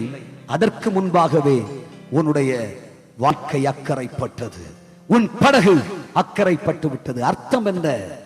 ஏற்றுக்கொள்ள மனது வந்த பொழுது, கஷ்டத்தின் மத்தியில் கடைசியாய் இயேசுவுக்காக வாழலாம் என்று சொல்லுகிற பொழுது, ஏக்கம் இருந்த பொழுது, கடைசி சந்தர்ப்பத்திலே எப்படியாக இயேசுவுக்காக என்னை ஒப்புக் கொடுத்தரலாம் என்று சொல்லி நினைத்த பொழுது, நீ எதிர்பாராத நேரத்திலே, ஐயா அம்மா, நீ நினைச்சு கூட பார்க்கல, இயேசு படகில் ஏறுவதற்கு முன்னே, இயேசுவின் வாழ்க்கைக்கு சொந்தமாகும் முன்னே, இயேசுவின் குடும்பத்துக்கு சொந்தமாகும் முன்னே கண்களை மூடினார். வாழ்க்கை முடிந்து போனது. என்னை கேட்கிற தேவ பிள்ளையே, காலம் நிறைவேறிற்று, இனி காலம் செல்லாது. ஒரு நாள் கூட உனக்கு இனிமேல் அனுமதிக்கப்படவில்லை. இதுதான் உனக்கு கடைசி சந்தர்ப்பம், இதுதான் உனக்கு கடைசி சந்தர்ப்பம். இன்றைக்கு உன் நாசியின் சுவாசமாகி இயேசுவை உன் இரட்சகராக ஏற்றுக்கொள். இயேசுதான் எனக்கு வேண்டும் என்று சொல்லு. இந்த இயேசுவுக்காக எதையும் விட்டுவிட்டு புறப்படுவேன் என்று சொல்லு. இந்த இயேசுவுக்காக வாழ்வேன் என்று தீர்மானம் செய். இந்த இயேசுவுக்காக எந்த கஷ்டங்களையும் சகிப்பேன், இயேசுவின் பின்னால் நான் செல்வேன், திரும்பி பார்க்க மாட்டேன் என்று சொல்லு. இயேசு இல்லாத படகு கண்ணீர் வடிக்கும், இயேசு இல்லாத படகு கஷ்டப்படும், இயேசு இல்லாத படகு வேதனையும் நோவையும் அனுபவிக்கும், இயேசு இல்லாத படகு காரிருளை அனுபவிக்கும். சகோதரா சகோதரி, இயேசு இல்லாத வாழ்க்கை வெறுமை. இயேசு இல்லாத வாழ்க்கை வெட்டாந்தரை. இயேசு இல்லாத வாழ்க்கை வறட்சி நிறைந்த வாழ்க்கை. இன்றைக்கு இந்த இயேசு வேண்டும் என்று நீ இயேசுவை கட்டாயம் செய்வாயா? அன்பராகி இயேசுவனை நேசிக்கிறபடியினாலே கடைசியாய் ஆண்டவர் உனக்கு இந்த சந்தர்ப்பத்தை கொடுக்கிறார். மாறாக இன்னொரு பகுதியிலே வேதம் சொல்கிறது, சீக்கிரமா முடிச்சிடுறேன். இயேசு இருந்த படகு, இயேசு அமர்ந்திருந்த படகு என்ன நடந்தது தெரியுமா? வாசித்து பாருங்கள். மார்க்கு எழுதின சுவிசேஷம் 4ஆம் அதிகாரம் 35ஆம் வசனம். சீக்கிரமா படிங்க பார்க்கலாம். அன்று சாயங்காலத்திலே அவர் அவர்களை நோக்கி, அவர் அவர்களை பார்த்து, அக்கறைக்கு போவோம் வாருங்கள், அக்கறைக்கு போவோம் வாருங்கள் என்று சொன்னார். அவர்கள் ஜனங்களை அனுப்பிவிட்டார்கள். அவர் படவில் இருந்தபடியே அவரை கொண்டு போனார்கள். இயேசு படகில் இருந்தபடியே இயேசுவோடு கூட படகிலே போனார்கள். வேற படகுகளும் அவரோட கூட இருந்தது. அப்பொழுது பலத்த சுழல் காற்று உண்டாயிற்று. படகு நிரம்பத்தக்கதாய் அலைகள் அதன் மேல் மோதிற்று. அலைகளும் மோதிற்று.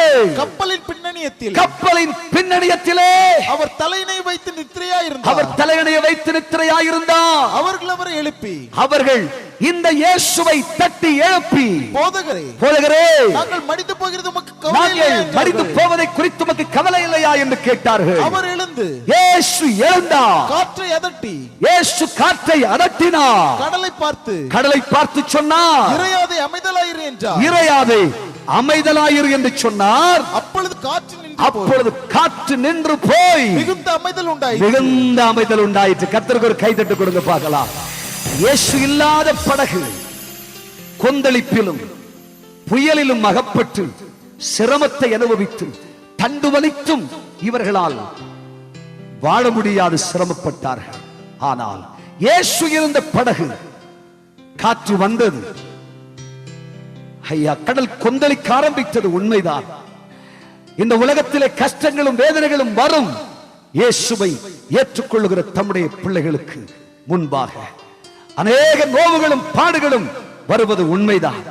ஏராளம் கஷ்டங்கள் உனக்கு எதிராய் புறப்பட்டு வரும். ஆனால் நீ ஒன்றை அறிய வேண்டும், உன்னோடு கூட இயேசு இருக்கிறார். உன் படகில் இயேசு உண்டு, உன் வாழ்க்கையோடு இயேசு உண்டு, உன் குடும்பத்தோடு கர்த்தராகிய இயேசு உண்டு. இயேசு இருக்கிறபடியினாலே காற்று வந்தால் என்ன, கடல் கொந்தளித்தால் என்ன, படகு அமிழத்தக்கதாய் போனாலும் பரவாயில்லை, இயேசுவை தட்டி எழுப்பு. அவர் எழுந்திருந்தார். ஒரே ஒரு வார்த்தை சொன்னார், காற்றே கடலே இறையாதே அமைதலாயிரு. சகலமும் அமைதலாயிற்று. இயேசுவின் வாழ்க்கையில் இருந்தால், இயேசுவின் வாழ்க்கையாம் படகில் இருந்தால், இயேசு நம்முடைய குடும்பத்தில் இருந்தால், தேவ பிள்ளையை உனக்கு எதிராய் வருகிற எப்பிரச்சனையானாலும் இயேசு அதை சந்திப்பார். ஆண்டவர் பார்த்துக் கொள்வார். யெகோவா ஹீரே, உன் வாழ்க்கையில் என்ன கஷ்டங்கள் வந்தாலும் கர்த்தர் பார்த்துக் கொள்வார். உன் வாழ்க்கைக்கு எதிராய் புறப்பட்டு வருகிற, உன் வாழ்க்கை பயணத்திற்கு எதிராய் புறப்பட்டு வருகிற எவ்விதமான சத்துருவின் கிரியைகளாய் இருந்தாலும் பரவாயில்லை, மாந்திரிகங்களாய் இருந்தாலும் பில்லி சூனியங்களாய் இருந்தாலும், சத்துருக்கள் பல வழியாய் உனக்கு புறப்பட்டு முன்பாக புறப்பட்டு வந்தாலும், 31 ராஜாக்களின் சேனைகள் உனக்கு எதிராக எழுந்து நின்றாலும், கர்த்தர் உன்னை பார்த்து சொல்கிறார், நான் உன்னோடு கூட இருக்கிறேன். அவர்களோடு இருப்பவர்களை பார்க்கலும் நம்மோடு கூட இருக்கிறவர் பெரியவர், பெரியவர், பெரியவர், பெரியவர். சத்துருக்களுக்கு என்று பயப்படாத, கடல் கொந்தளிக்கிறத குறித்து கவலைப்படாத, உன் படகு அமிழத்தக்க நிலையில் இருக்கிறதே என்று சொல்லி வேதனைப்படாதே. ஒன்று மட்டும் புரிந்து கொள், உன்னுடைய படகிலே இருப்பது கர்த்தராகிய இயேசு கிறிஸ்து. உன் வாழ்க்கையிலே இருப்பது கர்த்தராகிய இயேசு. உன் வீட்டின் தலைவர் என்று எழுதப்பட்டிருப்பது கர்த்தராகிய இயேசு. அவரை தட்டி எழுப்பு, இயேசு ஐயரே எனக்கா எழுந்திரும் என்று சொல்லு. அவர் எழுந்திருப்பார், அவர் எழுந்திருப்பார். அவர் எழுந்து காற்றையும் கடலையும் இறையாதே என்று சொல்லி அமைதலாக்கி விடுவார். ஆமீன் சொல்வீர்களா? வேதம் சொல்கிறது, இயேசு இருந்த படகு. நீங்கள் வேத புஸ்தகத்தில் வாசிக்கும் பொழுது மார்க்கு சுவிசேஷம் 5:1 நாம் வாசித்து முடிக்க போகிறோம். வாசிங்க பார்க்கலாம். பின்பு அவர்கள் கடலுக்கு அக்கறையில் உள்ள கதரேனருடைய நாட்டில் வந்தார்கள். கதரேனருடைய நாட்டிற்கு வந்து சேர்ந்தார்கள். இயேசு இருந்தால் உன் வாழ்க்கை நித்தியத்திலே வந்து சேரும். இயேசு இருந்தால் உன் வாழ்க்கை படகு எவ்வித பிரச்சனைகள் உனக்கு முன்பாக புறப்பட்டு வந்தாலும் நிச்சயமாய் அக்கறைப்படும், நிச்சயமாய் அக்கறைப்படும். நீ பாதி வழியிலே அழிந்து போக மாட்டாய். பாதி வழியிலே உன் வாழ்க்கை முடிந்து போகாது. பாதி வயதிலே நீ சாக கொடுக்க வேண்டிய அவசியமில்லை. இயேசு உன்னோடு கூட இருந்தால் நிச்சயமாய் அக்கறைப்படுவாய் சகோதரா. நித்திய ராஜ்யம் வரைக்கும் நீ சென்று சேருவாய் சகோதரனை, சகோதரியே. என்னை கேட்கிற தேவனுடைய பிள்ளைகளே, இயேசு இருக்கிற படகு அக்கறைப்பட்டது. இயேசு நமக்குள் இருந்தால், இயேசு இருக்கும் பொழுது, இயேசு நமக்குள் வாசமாய் இருக்கும் பொழுது, இயேசு நமக்கு இரட்சகராய் இருக்கும் பொழுது, இயேசு நம் தலைவராய் இருக்கும் பொழுது, ஒருவேளை 70 இல்லை ஏறினால் 80 வயது என்ற நிலையோடு நம்முடைய வாழ்க்கை இந்த பூமியில் முடிந்து போனாலும் இயேசு உன்னோடு கூட இருந்தது உண்மை என்றால், இயேசுவின் வாழ்க்கையின் நாயகராய் இருந்தது உண்மை என்றால், இயேசுவின் அழைப்பை கேட்டு நீ புறப்பட்டது உண்மை என்று சொன்னால், ஒரு நாள் வரும் அன்றைக்கு 1 தெசலோனிக்கரின் புஸ்தகம் 4ஆம் அதிகாரம் 16வது வசனம் இவ்விதமாய் சொல்கிறது. வாசிக்க கேளுங்கள். வேதம் என்ன சொல்லுகிறது? 1 தெசலோனிக்கேயர் 4ஆம் அதிகாரம் 16வது வாக்கியம் சொல்லுகிறது. ஏனெனில் கர்த்தர் தாமே ஆரவாரத்தோடும் பிரதான தூதனுடைய சத்தத்தோடும் தேவ எக்காலத்தோடும் அவர் வானத்திலிருந்து இறங்கி வருவார். அப்பொழுது கிறிஸ்துவோடு மரித்தவர்கள் முதலாவது எழுந்திருப்பார்கள். கைகளை தட்டி ஆண்டவரை மகிமைப்படுத்து. இயேசுவோடு நீ கண்மூடினா, இயேசுவை பொக்கிஷமாக்கிக் கொண்டு இந்த பூமியில் உன்னுடைய கண்கள் மூடப்படுமானால் ஒரு நாள் வரும். வேதம் சொல்லுகிறது 1845 முறை இந்த கர்த்தராகிய இயேசு கிறிஸ்து மீண்டும் வருவார் வருவார் வருவார் வருவார் என்று எழுதப்பட்டிருக்கிறது. நம்முடைய கர்த்தராகிய இயேசு கிறிஸ்து, நம்முடைய நம்பிக்கை நங்கூரமாக இயேசு, நம்முடைய நாசியின் சுவாசமாக இருக்கிற இயேசு, ஐயா, அவர் தச்சனின் குமாரனாய் இருவில் வருவதில்லை. ஏகடத்தியான சக்கராதிபதியாக அவர் வானத்திலிருந்து இந்த பூமிக்கு இறங்கி வருவார். அவர் வரும் அந்நாளிலே கிறிஸ்துவுக்குள் மரித்தவர்களாகி நீங்கள் முதலாவது எழுந்திருப்பீர்கள். ஆமென் சொல்லுங்க பார்க்கலாம். கர்த்தருக்கு ஒரு கைத்தட்டு கொடுங்க. ஏயா, இயேசுவுக்காக வாழுங்கள், இயேசுவுக்காக ஒப்பு கொடுங்க, உன் குடும்பத்தை இயேசுவுக்காக கொடுத்து விடு என்று அநேகர் உன்னை பார்த்து சொல்ல காரணம் என்ன? இன்றைக்கு கர்த்தருடைய சுவிசேஷம் இவ்வளவு வேகமாய் தேசத்திலே சொல்லப்பட காரணம் அல்ல. தம்பி, தாமதம் செய்யாத, இயேசுவண்டவா, இயேசுவுக்கு அர்ப்பணிச்சிரு. இனிமே உலகம் உனக்கு வேண்டாம், பாவம் உனக்கு வேண்டாம், இந்த அநியாய உலகத்தோட வாழாத, விட்டுடு, இயேசுவுக்கு பின்னாக வா இந்த அநேகர் உன்னை பார்த்து சொல்ல காரணம் அல்ல. சுவிசேஷம் உன்னை தட்டி கொண்டிருக்க காரணம் அல்ல. ஆண்டவராகிய இயேசு உன் வாசலில் வந்து நின்று உன் கதவை தட்ட காரணம் அல்ல. இதோ உன் வாசற்படியில் நின்று கதவை தட்டுகிறேன், கதவை திற, கதவை திற என்று சொல்ல காரணம் என்ன தெரியுமா? நீ கிறிஸ்துவோடு கண்மூடினால் அவர் இந்த பூமிக்கு வருகிற பொழுது, அவர் இந்த பூமிக்கு இறங்கி வருகிற பொழுது கிறிஸ்துவுக்குள் மரித்தவர்கள் முதலாவது எழுந்திருப்பார்கள். கைகளை உயர்த்தி அல்லேலூயா சொல்லுங்க. இயேசு இல்லாம மரிச்சு போனா நமக்கு வாழ்க்கை இல்லைங்க. இயேசு இல்லாம இந்த உலகத்துல கண்ணை மூடினால் இந்த பூமியில வாழ்ந்தும் பயன் இல்லை. ஆனால் நீ இயேசுவோடு கூட, இயேசுவை உன் இருதயத்தில் ஏற்றுக்கொண்டு பொக்கிஷமாக்கிக் கொண்டு இந்த பூமியில் மனநிறைவோடு கண்களை மூடினால் நிச்சயமாய் உனக்கு ஒரு நம்பிக்கை உண்டு. மரித்த நீ கிறிஸ்துவின் வருகை நாளிலே முதலாவது எழுந்திருப்பாய். கர்த்தராகிய இயேசு அதி சீக்கிரமாய் வருவார். தேசமெங்கிலும் இதற்கடையாளமாய் ராஜ்யத்துக்கு விரோதமாய் ராஜ்யம், ஜனத்திற்கு விரோதமாய் ஜனம், பஞ்சங்கள், கொள்ளை நோய்கள், பசி பட்டினிகள், எங்கு பார்த்தாலும் துயரங்கள் எழும்பிக் கொண்டிருக்கிறது. கர்த்தர் ஜனமாகி உங்களை பார்த்து சொல்கிறார், இதோ எனக்காய் காத்திருக்கிற என் பிள்ளைகளுக்காய், எனக்காய் சிரமங்களையும் பாடுகளையும் அனுபவித்த என் ஜனத்தை சேர்க்கும்படி, இதோ சிலுவையை சுமந்து கொண்டு மெய் கிறிஸ்தவ வாழ்க்கை செய்கிற என் பிள்ளைகளுக்காய் நான் இதோ சீக்கிரமாய் வரப்போகிறேன். கர்த்தராகிய இயேசு உங்களை பார்த்து சொல்லுகிறார், இதோ சீக்கிரமாய் இந்த பூமிக்கு திரும்பி வருகிறேன். காலம் நிறைவேறிற்று. நாட்கள் பொல்லாதவைகளானதால் காலத்தை பயன்படுத்திக் கொள்ளுங்கள். கர்த்தர் உங்களை பார்த்து சொல்கிறார், தேசத்தின் குடிகளே, தேசவாசிகளே, இனிமேல் காலம் செல்லாது. நான் இதோ வாசலண்டை வந்திருக்கிறேன். என் சத்தத்தை கேட்டு நீ கதவை திறந்தால் நீ நன்மை அனுபவிப்பாய். இல்லையே தேசமே, தேசமே, தேசமே, ஆபத்துகளும் நாசமோசங்களும் வேதனைகளும் உனக்கு முன்பாக வைக்கப்பட்டிருக்கிறது. தேசத்தோடு கர்த்தர் எச்சரிக்கிறார், என் சத்தத்தை கேட்பீர்களாகில் நான் உங்களுக்கு பிழைப்பையும் வாழ்வையும் கொடுப்பேன். கர்த்தர் உங்களோடு பேசுகிறார். தேசமே, என் அன்பை அறிந்து கொண்டாயானால் உனக்கு நலமாயிருக்கும். தேசமே, நீ என்னை விசுவாசித்தாயானால் உனக்கு நலமாயிருக்கும். இல்லையே தேசத்தின் மேல் பெரும் தண்டனை உண்டு. தேசத்தின் மேல் என் கடும் கோபாக்கினை இறங்கி வரும். கர்த்தர் சொல்கிறார், இந்தியாவினுடைய பல பகுதிகளிலே, பல மாநிலங்களிலே,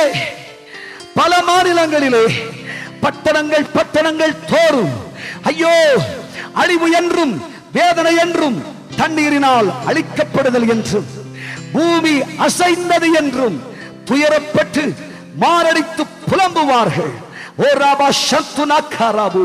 இந்தியாவினுடைய பல பகுதிகளிலே இல்லாமைகளும் வறட்சிகளும் கஷ்டங்களும் சிரமங்களும் உண்டாகும் என்று கர்த்தர் சொல்கிறார். சேனைகளின் கர்த்தராகிய தேவன் சர்வ வல்லவர் ஜனத்தோடு பேசுகிறார். இந்தியாவிலே மத தலைவர்களாயிருக்கிற சிலர் தேசத்தை விட்டு மாற்றப்படுகிற அவர்களை தேசத்திற்கு உண்டாகும். கர்த்தராகிய தேவன் உங்களுக்கு சொல்கிறார், தேசத்திலே எங்கு பார்த்தாலும் ஐயோ கஷ்டம் என்று ஜனங்கள் புலம்பி அழுவார்கள். ஆபத்துகளும் நாசமோசங்களுக்கும் வரும். கர்த்தர் சொல்கிறார், கப்பற் சேதங்களும், விமானத்தினால் உண்டாகிற பயங்கர சேதங்களும், ரயில் விபத்துகளும், ஐயோ கஷ்டம் என்கிற துயரமும் தேசத்திற்கு உண்டாகிறது. அரசியல்வாதிகளிலே சிலர் இந்த பூமியை விட்டு மாற்றப்படுவார்கள். இந்தியாவில் இருந்து ஒரு பெரும் தலைவர் என்று பேசப்படுகிறவன் தேசத்தை விட்டு மாற்றப்படுகிறான் என்று கர்த்தர் சொல்கிறார். மரண நாள் அவனுக்கு குறிக்கப்பட்டிருக்கிறது. இனிமேல் காலம் செல்லாது. புண்ணிய திருத்தலங்களிலே தெய்வ பக்தியற்று போயிற்று என்று ஒருவருக்கொருவர் பீறி பட்சித்துக் கொண்டு தெய்வங்களுக்காக சண்டையிட்டு போராடி ஐயோ வேதனை என்று ஒருவருக்கு ஒருவர் போடும் சண்டை பிரிவுகளினாலே வேதனையும் ஐயோ இரத்தத்தின் பயங்கரங்களும் மனுஷனுடைய சுபாவ அன்பு நஷ்டப்பட்டு உண்டாகிற கொடும் வேதனைகளும் தேசத்தில் உண்டாகிறது. இரத்தமாராய் ஓடும் தீங்கு தேசத்திற்கு உண்டாகும். தேசமே, தேசமே, பயப்படாதே, மகிழ்ந்து களிகூர். தமிழகத்திலே என்னுடைய ஆசீர்வாதத்தின் கரம் நீட்டப்படும் காலம் வருகிறது. 2013 வருஷம் 6வது மாதம் கடந்து போகிற பொழுது தேசத்திலே சமர்த்தியும் நன்மையும் மேன்மையும் சுக வாழ்வும் உண்டாயிற்று என்று சாட்சியிடுவார்கள். அடி சேராத தலைவர்கள் ஒன்று சேர்ந்து கொண்டு ஆட்சி பீடத்தை அமைக்கும் காலம் வருகிறது. இந்தியாவினுடைய தலைமை பீடத்தை, ஆளுகையின் சிங்காசனத்தை மாற்றி அமைப்பேன். நிச்சயமாய் தேசத்தில் அதை நடப்பிப்பேன். எதிர்பாராத திருப்பங்கள், எதிர்பாராத மாற்றங்கள், எதிர்பாராத அரசியல் வீழ்ச்சிகள் தேசத்தில் உண்டாகும். தலைவர்களின் நம்பிக்கை அற்றுப்போகும் நிலையில் தேசத்திலே கஷ்டமும் கொடுமையும் உண்டாகும் என்று சொல்கிறார். அமெரிக்க ஐக்கிய நாடு முதலாய் தேசத்திலே இன்னும் தீங்கு புறப்பட்டது என்று புலம்பும் சத்தத்தை நீங்கள் கேள்விப்படுவீர்கள். கர்த்தராகிய தேவன் சொல்கிறார், அமெரிக்க ஐக்கிய நாட்டிலேயும் நஷ்டம், வீழ்ச்சி, ஆட்சி மாற்றத்தின் பயங்கரங்கள் என்றெல்லாம் ஜனங்கள் வேதனைப்பட்டு புலம்புவார்கள். நடக்காததும் சிந்திக்காததுமான நிலையிலே திருப்பங்கள் உண்டாயிற்று. ஜனங்கள் இருதயங்கள் மாற்றமடைந்தது என்று பேசுவார்கள்.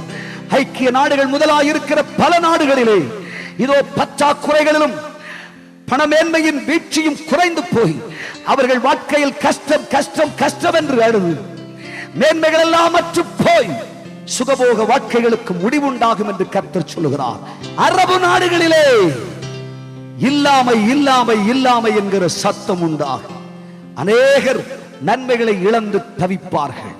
என்னை கேட்கிற என் ஜனமே, உனக்கு சொல்கிறேன், தேசமெங்கிலும் பஞ்சம் உண்டானாலும், தேசமெங்கிலும் இல்லாமை வந்தாலும், தேசமெங்கிலும் வறட்சி உண்டானாலும், உனக்கு சொல்கிறேன், உன்னை போஷிக்க நான் காகத்தை அனுப்புவேன்.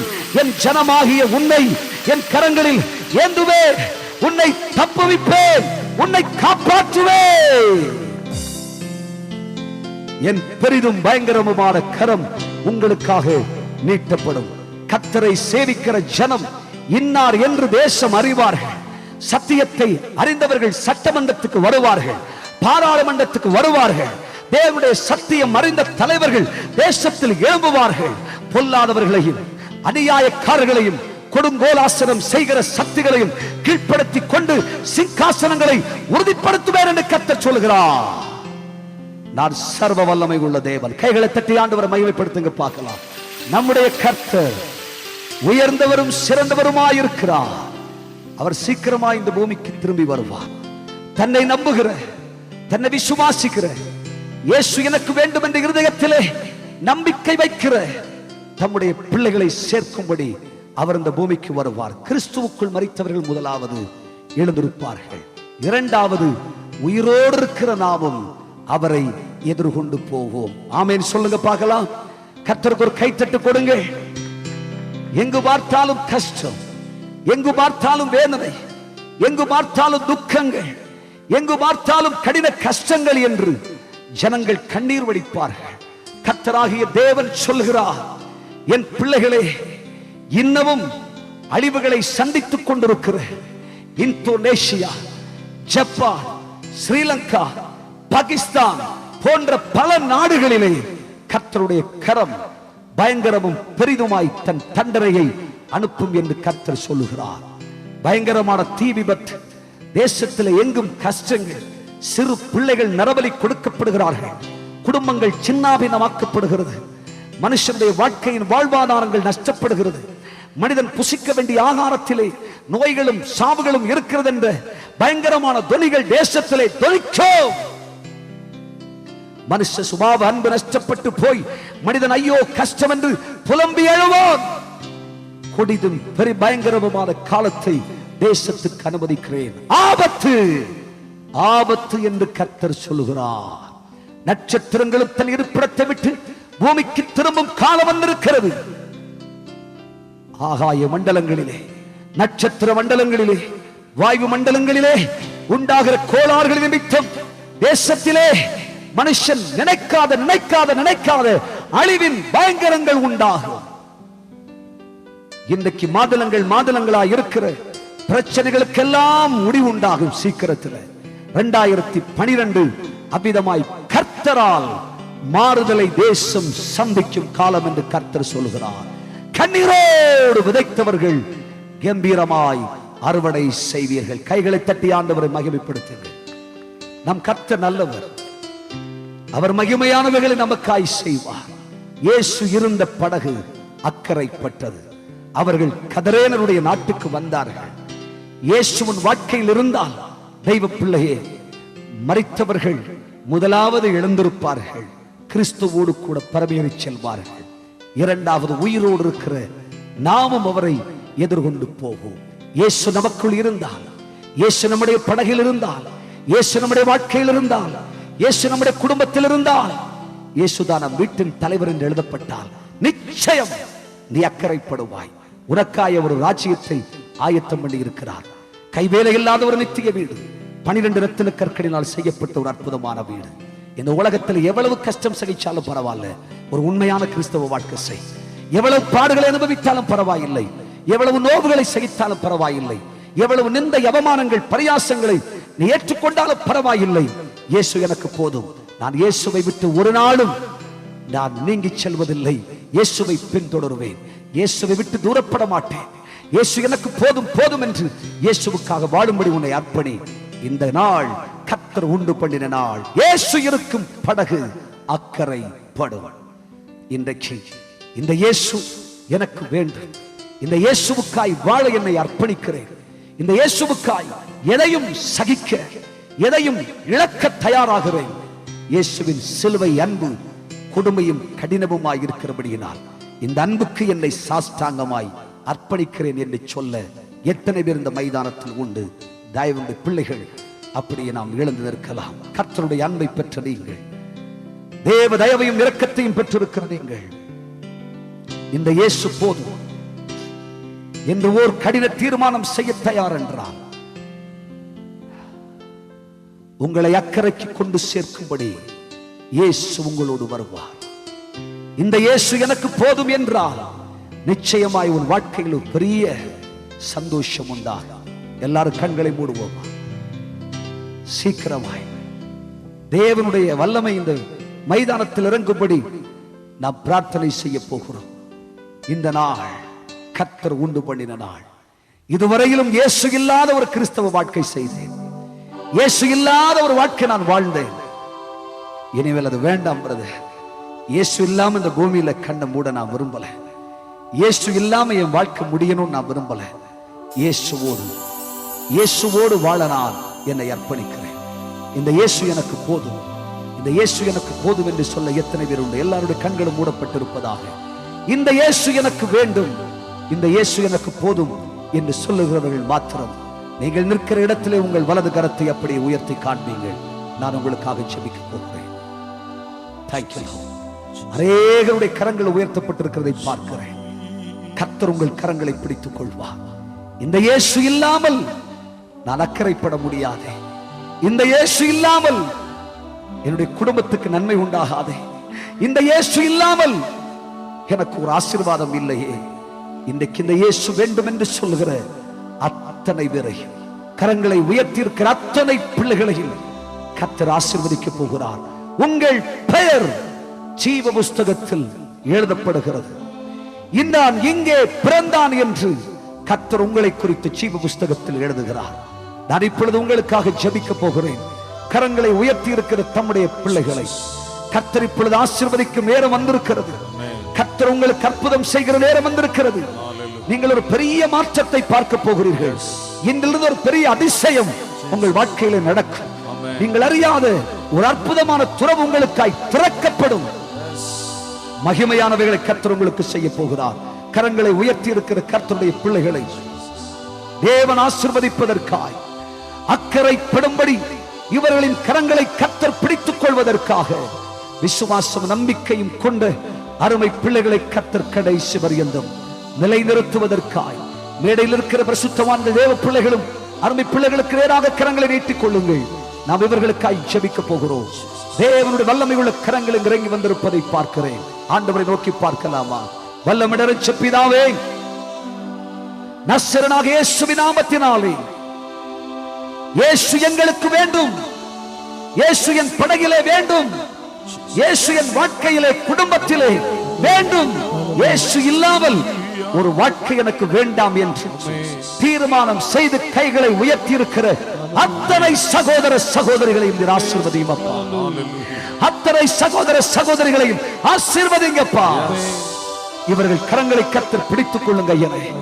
இவர்கள் கரங்களை கர்த்தர் பிடித்துக் கொள்ளுங்கப்பா. அருமை பிள்ளைகளின் மேல் உம்முடைய ஆசீர்வாதம் இறங்குவதாக. இவர்கள் வாழ்க்கை சரித்திரமே மாற்றப்படுவதாக. இன்று இவர்களுக்கு ஒரு நம்பிக்கை உண்டாவதாக, விசுவாசம் உண்டாவதாக, தைரியம் உண்டாவதாக. சாட்சிகளாய் உம்முடைய பிள்ளைகளை நிறுத்தும் சுவாமி. ஆசீர்வதியும், ஆசீர்வதியும், ஆசீர்வதியும். உம்முடைய மகனாய் அன்பு பிள்ளைகளை ஏற்றுக்கொண்டிருக்கிறவைக்காய் ஸ்தோத்திரம். ஆசீர்வதித்தருளும், ஆசீர்வதியும். கைகளை கீழே போடுங்கள். கர்த்தர் உங்களை ஆசீர்வதிப்பார். நிச்சயமாய் கர்த்தர் உங்களை ஆசீர்வதிப்பார். உங்கள் இருதயத்தில் நீங்கள் செய்திருக்கிற தீர்மானம் தேவன் உங்களுக்கு ஆயத்தம் பண்ணி இருக்கிற அக்கறை தேசமாகிய பரலோக ராஜ்யம் வரைக்கும் உங்களை கொண்டு சேர்க்கும். நிச்சயமாய் கர்த்தருடைய மகிமை உங்களில் வெளிப்படுவதை நீங்கள் பார்ப்பீர்கள். நான் இப்பொழுது உங்களுக்காக, உங்கள் விடுதலைக்காக, சுகத்துக்காக கர்த்தர் உங்களை அபிஷேகிக்கும்படியாக நான் ஜெபிக்க போகிறேன். கர்த்தருடைய வல்லமை இந்த மைதானத்தை அப்படியே சுற்றி உலாவுவதை பார்க்கிறேன். வானம் திறக்கப்பட்டிருக்கிறது. தேவதூதர்கள் இந்த மைதானத்தில் இறங்கி வந்திருக்கிறார்கள். பரிசுத்த ஆவியானவர் அப்படியே இறங்கி வந்திருக்கிறார். ஆவியானவர் எனக்கு சொல்கிறார், மகனே, 13 வருஷமாய் குழந்தை செல்வமற்ற ஒரு சகோதரி இங்கு இருக்கிறாள். அவளை நான் நன்மையினால் நிரப்புகிறேன் என்று கர்த்தர் சொல்கிறார். மகளே, 13 வருஷமாய் கர்ப்பத்தின் கனி இல்லை என்று வேதனைப்படுகிற உனக்கு கர்த்தர் சொல்கிறார், உன் கர்ப்பத்தின் உற்பவ காலத்தில் நீ ஒரு குமாரத்தியை பெற்றுக் கொள்வாய். என் ஆசீர்வாதம் உன் சிரசின் மேல் வந்து தங்குகிறது. இந்த இடது கண் பார்வையற்றிருக்கிற வாலிப தங்கச்சி, இயேசுவின் வல்லமை உன் சரீரத்தில் இறங்குவதை பார்க்கிறேன். இயேசு உனக்கு அற்புதம் செய்கிறார். அல்சர் வியாதினால் பாதிக்கப்பட்டு கடந்த 10 ஆண்டுகளாக வேதனைக்கு மேல் வேதனை என்று சொல்லி கடின கஷ்டம் அனுபவிக்கிற அருமை தாயே, இயேசுவின் வல்லமை உன் சரீரத்தில் இறங்குகிறது. அவருடைய தழும்புகளினால் நீ சுஸ்தமாகிறாய். அவருடைய தழும்புகளினால் நீ சுஸ்தமாகிறாய். நன்றி இயேசு சுவாமி, நன்றி இயேசு சுவாமி. ரத்தத்தில் இருக்கிற அணுக்கள் குறைந்து விட்டது. அதனால் டாக்டர்ஸ் சொல்லி இருக்கிறார்கள், எப்பொழுது உனக்கு கேடு சம்பவிக்கும் என்று தெரியாது, உனக்கு என்ன நடக்குமோ என்று உன்னை அச்சப்படுத்தி இருக்கிறார்கள்.